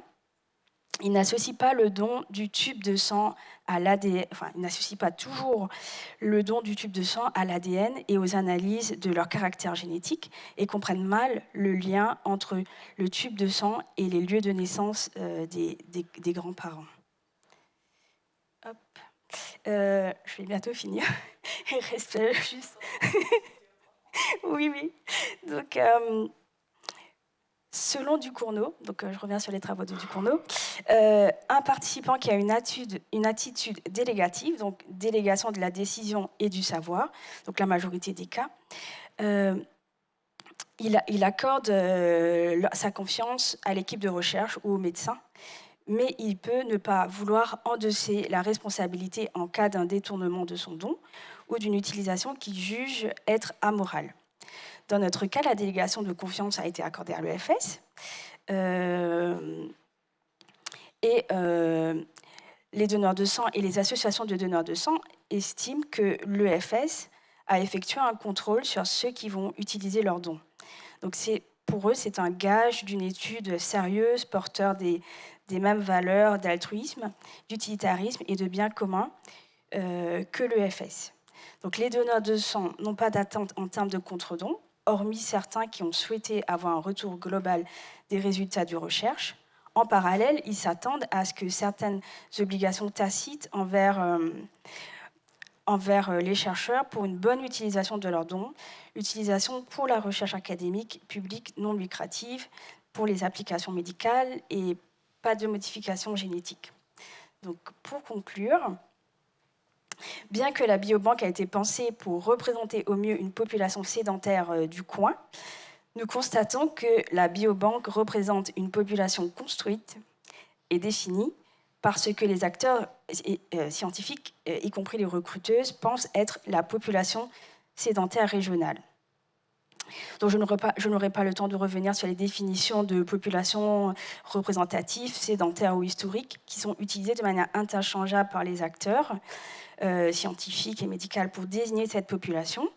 Mais ce constat va dans le sens des travaux de recherche de Ahmad Msharek, une anthropologue, qui a publié en 2005, ses études datent de 2005, où Msharek montre que comprendre ce qu'est qu'une population importe, où Msharek a cherché à comprendre ce qu'est une population en partant des pratiques de la génétique. Son étude de cas montre que les populations montre que justement les populations n'existent pas en soi. C'est une construction. Elle est permise que dans certaines pratiques spécifiques et empêchée dans d'autres. Dans notre cas, ce qui semble être important sont les contingences qui ont joué un rôle lors de la construction de la biobanque, notamment les critères qui incluent ou excluent une partie de la population, sans modifier les critères de sélection. La diversité dans l'histoire française est peu connue et a pendant longtemps été très peu étudiée en France métropolitaine. Et ces travaux peuvent être mis en regard avec les travaux très récents des historiens de la migration et des populations françaises en métropole et de leur établissement dans les régions au fil des siècles. Donc voilà. Merci. Merci beaucoup. Vous partez pas, vous asseyez là et j'invite nos autres conférenciers à venir sur la scène pour une discussion générale. On va passer ma deuxième diapo, tu peux la mettre là. Oui. Alors pour tout vous dire, on a discuté avant. On a eu une réunion de préparation et si j'avais pas eu un avion à prendre, on y aurait passé la soirée. Donc à l'issue de cette discussion, on est arrivés tous les 5 à avoir un certain nombre de questions, dont certains sont revenus directement dans vos topos et d'autres un peu moins, qui sont, disons, exposées sur cette diapo. C'est un peu pour structurer la discussion et c'est pas pour vous empêcher d'en avoir d'autres, hein, surtout. Donc, pour ceux qui sont en ligne, n'hésitez pas à poser des questions dans le chat si vous n'êtes pas totalement mort de faim. Et donc on va prolonger un petit peu parce que ce serait dommage après tous vos exposés de ne pas discuter du tout. Donc on vous propose de diminuer d'un quart d'heure la pause repas et de faire 3 quarts d'heure au lieu d'1 heure ou à peu près, hein. Donc maintenant je ne sais pas entre vous là, est-ce que vous voulez réagir les uns les autres à partir de ces questions ou d'autres sur vos topos? Pendant ce temps-là, vous pouvez préparer vos questions dans la salle et en ligne. Alors, est-ce qu'il y a quelque chose qui vous a chacun interpellé dans le propos de l'un ou de l'autre d'entre vous? Est-ce que vous avez trouvé des échos, etc. Ou pas? Je pense qu'on retrouvait quand même des questions communes, oui. Effectivement, qu'on voit qui sont assez universelles et ce questionnement aussi sur la construction des échantillons qu'on a retrouvés dans les différentes questions, l'évolution des pratiques aussi, comment on gère d'anciennes données. Enfin, je pense que tout ça est ressorti dans ressorti. plusieurs topos et pose. Oui, moi j'avais une question. Est-ce que tu as interviewé les recruteuses justement? Parce que je crois que on a discuté avec d'autres projets sur les dons du sang, où c'est vrai que leur principal but, c'est que les gens continuent à donner leur sang et pas. Et donc je pense qu'ils demandent à certaines catégories socio-professionnelles spécifiques, etc. Et est-ce que c'était un filtre de ne pas savoir où sont nés les 4 grands-parents? Est-ce que si on ne sait pas la commune de naissance des 4 grands-parents, on est filtré?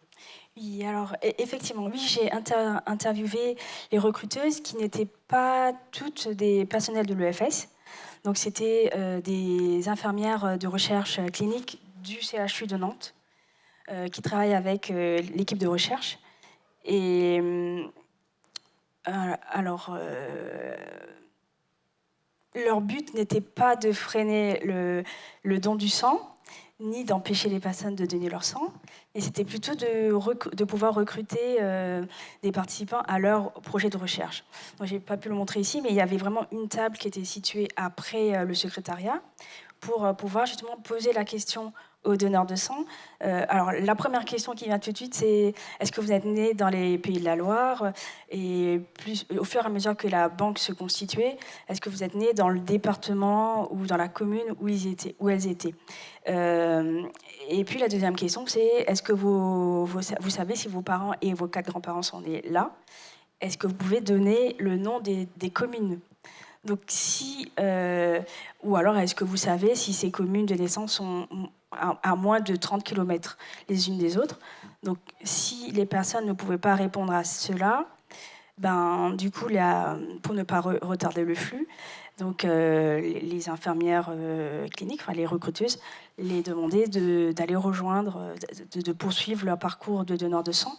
Mais s'ils pouvaient répondre, là, elles rentraient dans le vif du sujet en expliquant le projet et en demandant de remplir les documents de consentement et de lire les documents d'information. La deuxième question, du coup, c'était... Ouais, je crois que j'ai répondu aux 2 questions. Oui, je crois aussi, oui. Autre chose, Thérèse, quelque chose à dire? Moi j'avais une question, mais j'en ai un peu discuté avec Emmanuel, c'est justement cette sélection avec un peu plus jeune aussi, avec 4 grands-parents qui sont pas très loin. Ça fait une sélection finalement assez particulière de la population d'un point de vue épidémiologique. Et ce qui serait intéressant, c'est quand même de savoir un peu justement qui sont ces gens-là qui bougent pas beaucoup en fait de génération en génération. Et parce que vraiment, si on s'intéresse à des maladies complexes, je trouve que ça pose aussi une question sur la validité d'une population témoin comme ça. Puisque comme en travaillant avec Constance, on ne l'a pas utilisé du tout pour, pour la sélection des volontaires, mais du coup maintenant on va pouvoir a posteriori aussi étudier ces paramètres. J'aimerais revenir là-dessus parce que j'ai pas pu le présenter vu que c'était déjà trop long.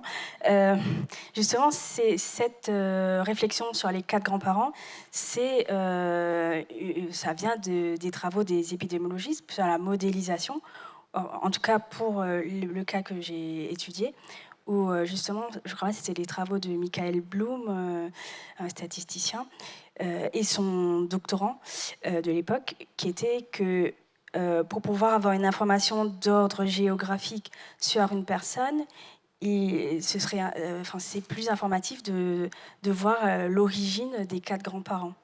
Donc, du coup, c'est la construction de modèles mathématiques. Après, c'est vrai que c'est un design qui était quand même assez utilisé en génétique des populations déjà, et puis dans la vieille étude des années 80 que tu as citée, effectivement, on recrutait des familles là, et c'était sur l'origine des 4 grands-parents dans la province, la région qu'on avait définie.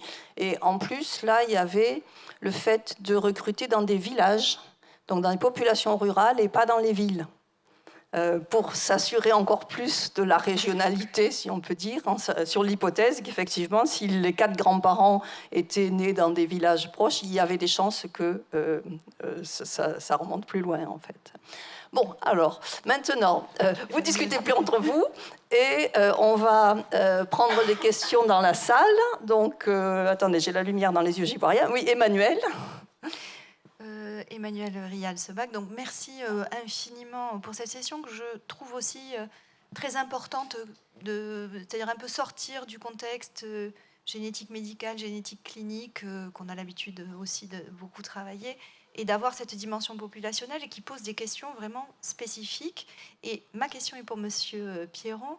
Vous avez vraiment mis l'accent sur une des questions essentielles qu'on se pose quand on fait et de l'évaluation éthique de projet et de la bioéthique, qui est quel niveau de normes on doit appliquer et quelles sont les références. Et vous avez très bien montré que finalement, quand on parle d'un endroit où on a un consentement individuel qui ne veut pas dire grand-chose, et donc une autre manière de présenter le consentement. Ce que je voulais avoir, c'est un peu votre retour d'expérience en tant que chercheur sur juste ce que vous avez présenté au tout début, votre lien avec les institutions françaises, avec les comités d'éthique français, pour essayer de faire comprendre cette dimension culturelle différente, notamment de la notion du consentement. Voilà, un petit peu un retour d'expérience sur ça, un peu plus poussé. Vous avez eu l'air de dire que vous êtes passé à travers, mais bon, voilà. Je suis sûre que vous avez eu plein de... Oui, alors déjà, il y a quelque chose qui rassure, c'est que quand on va voir les individus, même présents dans les villages, avec le moins d'éducation, etc., il y a la question qu'on leur pose, c'est, et qu'on leur demande de dire, en plus les accords ont été filmés, hein, c'était je suis d'accord pour donner un peu de ma salive pour retracer l'histoire des ancêtres et comprendre l'histoire de la population. Et y compris les histoires des maladies. Et les questions qui sont posées en face, c'est mais est-ce qu'on va pouvoir voir si j'ai le sida avec cette mutation, avec la salive, ou voilà, est-ce qu'on va pouvoir voir si mon niveau d'alcool, etc. Donc il y a quand même, même dans les villages les plus reculés, surtout à Madagascar où la notion d'ancêtre est très importante, il y a cette chose où on se dit on est pas mal parce que les gens comprennent vraiment ce qu'on va faire. La molécule ADN n'a aucune valeur pour eux, etc. Mais c'est vrai que quand on va à Madagascar, il n'y a pas de généticien. En tout cas, il n'y avait pas au moment où on est passé. Donc ça a été des accords, parce que voilà, il y a eu on passait une délégation de confiance envers nous et nos collaborateurs malgaches, des gens connus, donc on leur faisait confiance. Et c'est vrai qu'en France, là où moi je m'attendais à avoir peut-être le plus de questions, c'était le CPP. Les remarques ont été limitées ou un peu à côté de la plaque, etc. Voilà, on s'est battu pour des fautes d'orthographe. On nous a demandé, on nous a dit mais c'est vraiment dommage, il faudrait donner les résultats aux gens. Donc nous, on s'en est sorti en disant que les outils qu'on utilisait en tant qu'anthropologue, on n'avait pas on n'était pas médecin déjà, hein, mais ça, c'était pas une excuse pour le CPP. Mais la fiabilité qu'on cherchait, on pouvait pas dire voilà, ça c'est une mutation qui va donner. Mais face à cette demande-là, moi j'étais déstabilisé venant du CPP, qu'on nous demande de transmettre des résultats génétiques. Et voilà, et j'ai pas eu l'impression qu'il y a eu vraiment des gens. Mais même nous, en fait, on va dire, est-ce qu'on savait l'importance et les enjeux qu'il y avait derrière? Ça, c'est une question, mais c'est vrai que c'était un peu, voilà, a posteriori, on se dit, voilà, est-ce qu'il y a quelqu'un de sérieux dans la salle qui pose les bonnes questions? Je crois Pascal ici. Oui, et puis d'abord. Oui. D'accord, allez-y. Merci, merci pour ces exposés très intéressants, très différents aussi, chacun, chacune. Alors, à y réfléchir, en fait, je me demandais si finalement, qu'est-ce qu'il pouvait y avoir de commun aussi entre l'exposé d'Emmanuel Génin et puis celui de Lindsay Tossé, finalement, parce que, alors, d'un côté, on a eu un numéro vert où les gens ont appelé suite au don, finalement, et au recueil d'échantillons. Ils ont posé des questions. Alors, vous avez essayé de leur donner des assurances, si j'ai bien compris, sur ce que vous ne feriez pas, ou ce qui rejoint d'ailleurs peut-être une partie de la question qu'avait posée Catherine Bourguin tout à l'heure, il me semble. C'est-à-dire quel type de risque identifient les participants, quel type de risque les chercheurs identifient aussi, et qu'est-ce qu'ils peuvent apporter comme prise en charge de ces risques et comme limitation de ces risques. Donc j'aurais été en tout cas très intéressé de savoir quelles avaient du coup été les discussions que vous aviez pu avoir à ce moment-là. Et puis concernant l'exposé de Lindsay Tossé, là c'est pareil, c'est-à-dire que très souvent en fait on se rend compte lorsque les gens donnent un échantillon d'ADN, ils ont une rationalité décisionnelle qui ne correspond pas à celle attendue dans la procédure du consentement éclairé.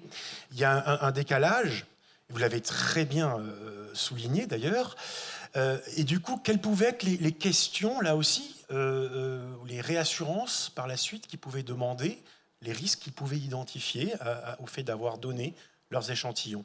Donc, est-ce qu'il y avait du coup une discussion d'ailleurs possible sur cet aspect-là entre vous deux? Voilà. Moi, alors, alors c'est vrai que c'était quand même une minorité des gens qui ont fait ces demandes et qui ont exprimé ces craintes. Bon, déjà, peut-être, on avait quand même essayé de s'expliquer. Et en fait, je pense qu'il y avait un des facteurs qui les inquiétait, c'était le fait qu'on parlait aussi qu'il y aurait une base nationale. Donc, je pense que c'était cette dimension-là. Alors après...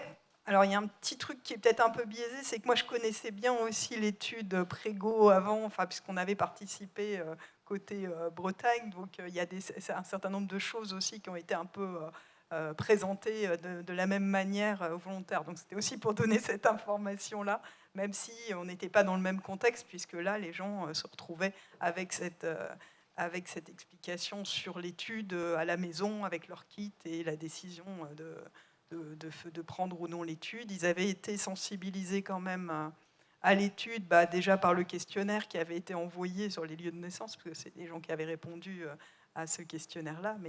Mais du coup, c'est vrai qu'on a eu, comme je dis, j'ai donné quelques exemples où on a eu avec Gaël des volontaires au téléphone, mais c'était une petite minorité. Et je ne sais pas, Gaël, si tu as les chiffres au niveau du numéro vert, combien de personnes ont appelé réellement, mais ça, on pourrait leur donner, j'aurais dû le mettre sur les diapos, mais effectivement, il y avait quand même eu pas mal d'appels, mais je pense qu'on avait bien travaillé la FAQ, puisque en général, ils se débrouillaient avec ce qu'on avait donné comme information.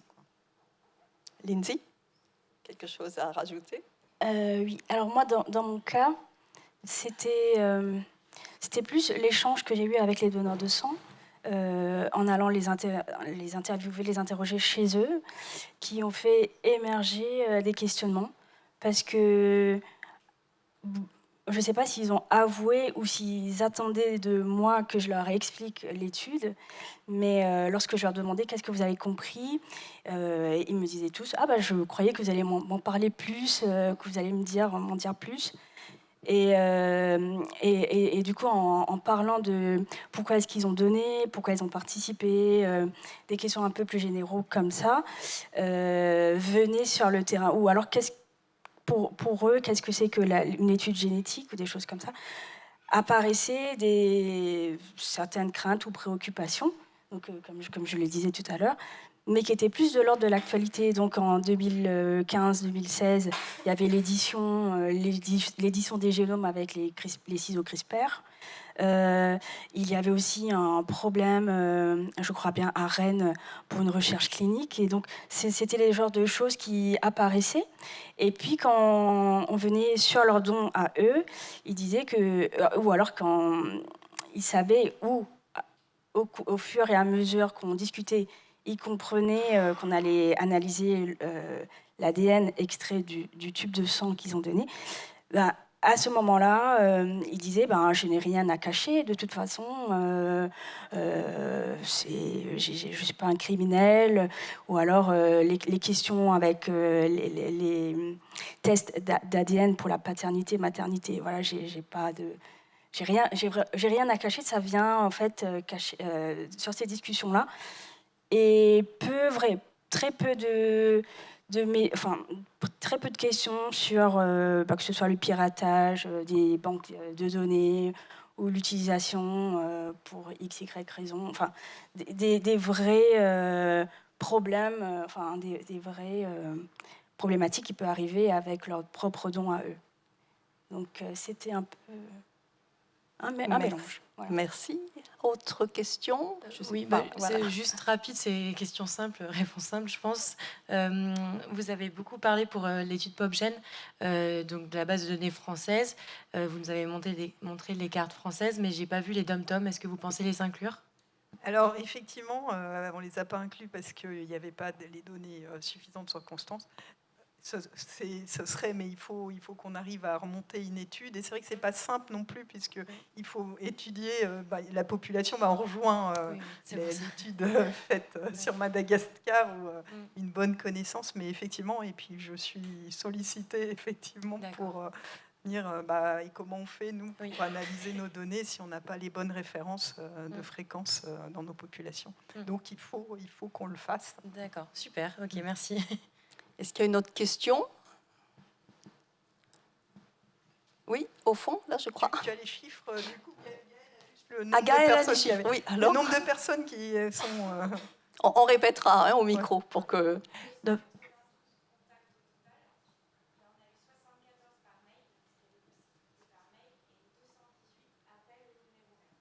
D'accord, donc pour ceux qui sont en ligne, 218 appels au numéro vert, 274, c'est ça, par mail, pour l'étude donc PopGen, au moment où on pouvait poser des questions.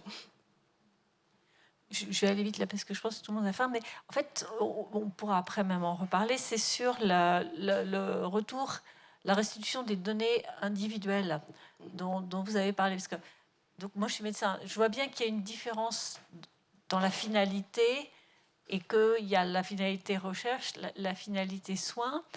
Mais cela dit, à un moment, je me dis, est-ce qu'il y a déjà donc une hétérogénéité entre disciplines? Ensuite, la même personne peut finalement un jour être chercheur et un jour être médecin.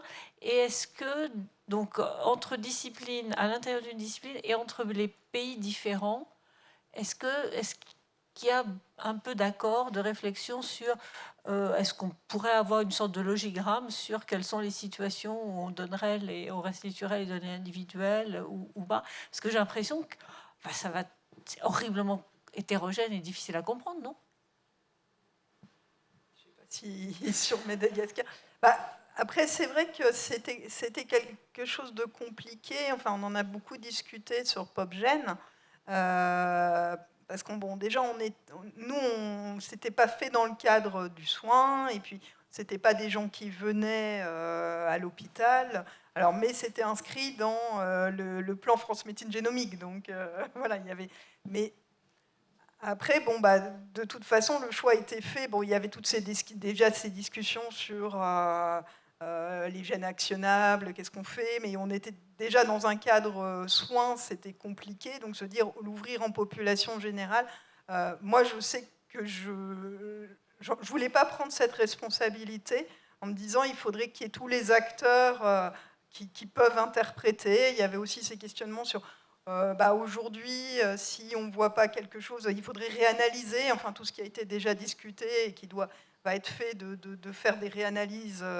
Et donc, moi, je trouvais que c'était trop... Déjà, c'était trop de choses à planifier dans cette étude-là et qu'il valait peut-être mieux se dire, s'il y a d'autres projets après, c'est peut-être quelque chose qui pourra être revu, mais il ne fallait pas s'engager envers les gens qui participaient à leur faire ce retour individuel. Et alors, on a eu quelques questions quand même autour de ce retour individuel. Je crois que j'ai eu une personne au téléphone qui m'a redemandé, mais moi, dans ma famille, j'aurais bien aimé savoir. Je lui ai dit, oui, mais si si vous participez, on est clair que là, vous ne l'aurez pas. Mais effectivement, c'est un questionnement, se dire, si on trouve vraiment quelque chose d'actionnable, on a eu des discussions ce matin chez des patients, mais en population générale, on a la même chose, mais est-ce qu'on a tous les outils pour répondre aussi, parce que ce n'est pas tout de détecter, de dépister, si après, derrière, on ne fait rien. Oui, dernière question avec Dominique. Voilà, non, je me permets c'est pour peut-être compléter la réponse. Bonjour Isabelle. Comment dire ? Je pense, comme tu as dit, effectivement, la première question sur le retour des données incidentes, et déjà, il commence à y avoir des listes, oui. On a une espèce de typologie des situations actionnables. Donc ça, c'est déjà un point. La deuxième chose, et je voudrais faire référence au groupe de travail de l'Agence de la biomédecine auquel un certain nombre d'entre nous participent, il y a vraiment une différence, et ça a été redit, je crois, par Françoise très bien. Il y a les données additionnelles qu'on split en incidentes et secondaires. Et là, le groupe de travail dans l'agence, qui n'a pas encore finalisé sa réflexion, mais en haut, on a mis de côté les secondaires, parce que les secondaires, ça veut dire on va chercher spécifiquement, et c'est tout le problème. Là, c'est un engagement, il ne faut pas qu'il y ait de faux négatifs. Et puis, finalement, les données incidentes, c'est un peu le grand flou. Si on ne trouve pas, si on ne voit pas, et c'est pas bien grave, on n'engage pas notre responsabilité. Mais pour répondre ensuite à ton argument, qui est de dire, oui, mais de toute façon, et c'est vrai, on n'a pas les moyens, vous n'êtes pas un laboratoire d'analyse médicale. Non. Mais l'idée est néanmoins que, même quand ce sera fait sur Sequoia, qui est ou Auragen, on va arriver aux données secondaires, ils ont le statut de LABM, mais l'idée néanmoins qui est retenue dans le groupe d'agence, c'est qu'il faut qu'il y ait de toute façon un second prélèvement. Il faut qu'il y ait une consultation, dans un centre, dans la consultation ad hoc, pour laquelle, finalement, cette donnée incidente, elle est une espèce de suspicion de données secondaires et qu'on va aller valider sur un prélèvement indépendant et chez une personne informée. Donc, c'est juste pour dire qu'on a peut-être là une piste, néanmoins, pour revenir vers les personnes sans tout fermer, quoi. Voilà. Et après juste, il y avait quand même la difficulté aussi que on leur expliquait qu'on allait travailler sur des données plutôt agrégées, donc après de revenir à de l'individuel, et qu'en plus c'était pseudonymisé. Donc après, si on peut remonter à la personne, donc il y a quand même tout ça aussi qu'il aurait fallu réexpliquer. Oui, bien sûr, ça c'est très juste. Et peut-être un dernier point, si vous m'autorisez, c'est que effectivement c'est quand même important, plus de 300 personnes qui s'interrogent. Il devait y en avoir une bonne partie qui avait une question derrière. Dans ma famille, il y a ça ou ça. Et donc là, en fait, il faut pouvoir les réorienter. Mais c'est naturel, vous êtes légitime de vous interroger. Il faut aller à telle ou telle consultation. D'ailleurs, on a eu quelqu'un qui a été suivi en génétique. Voilà.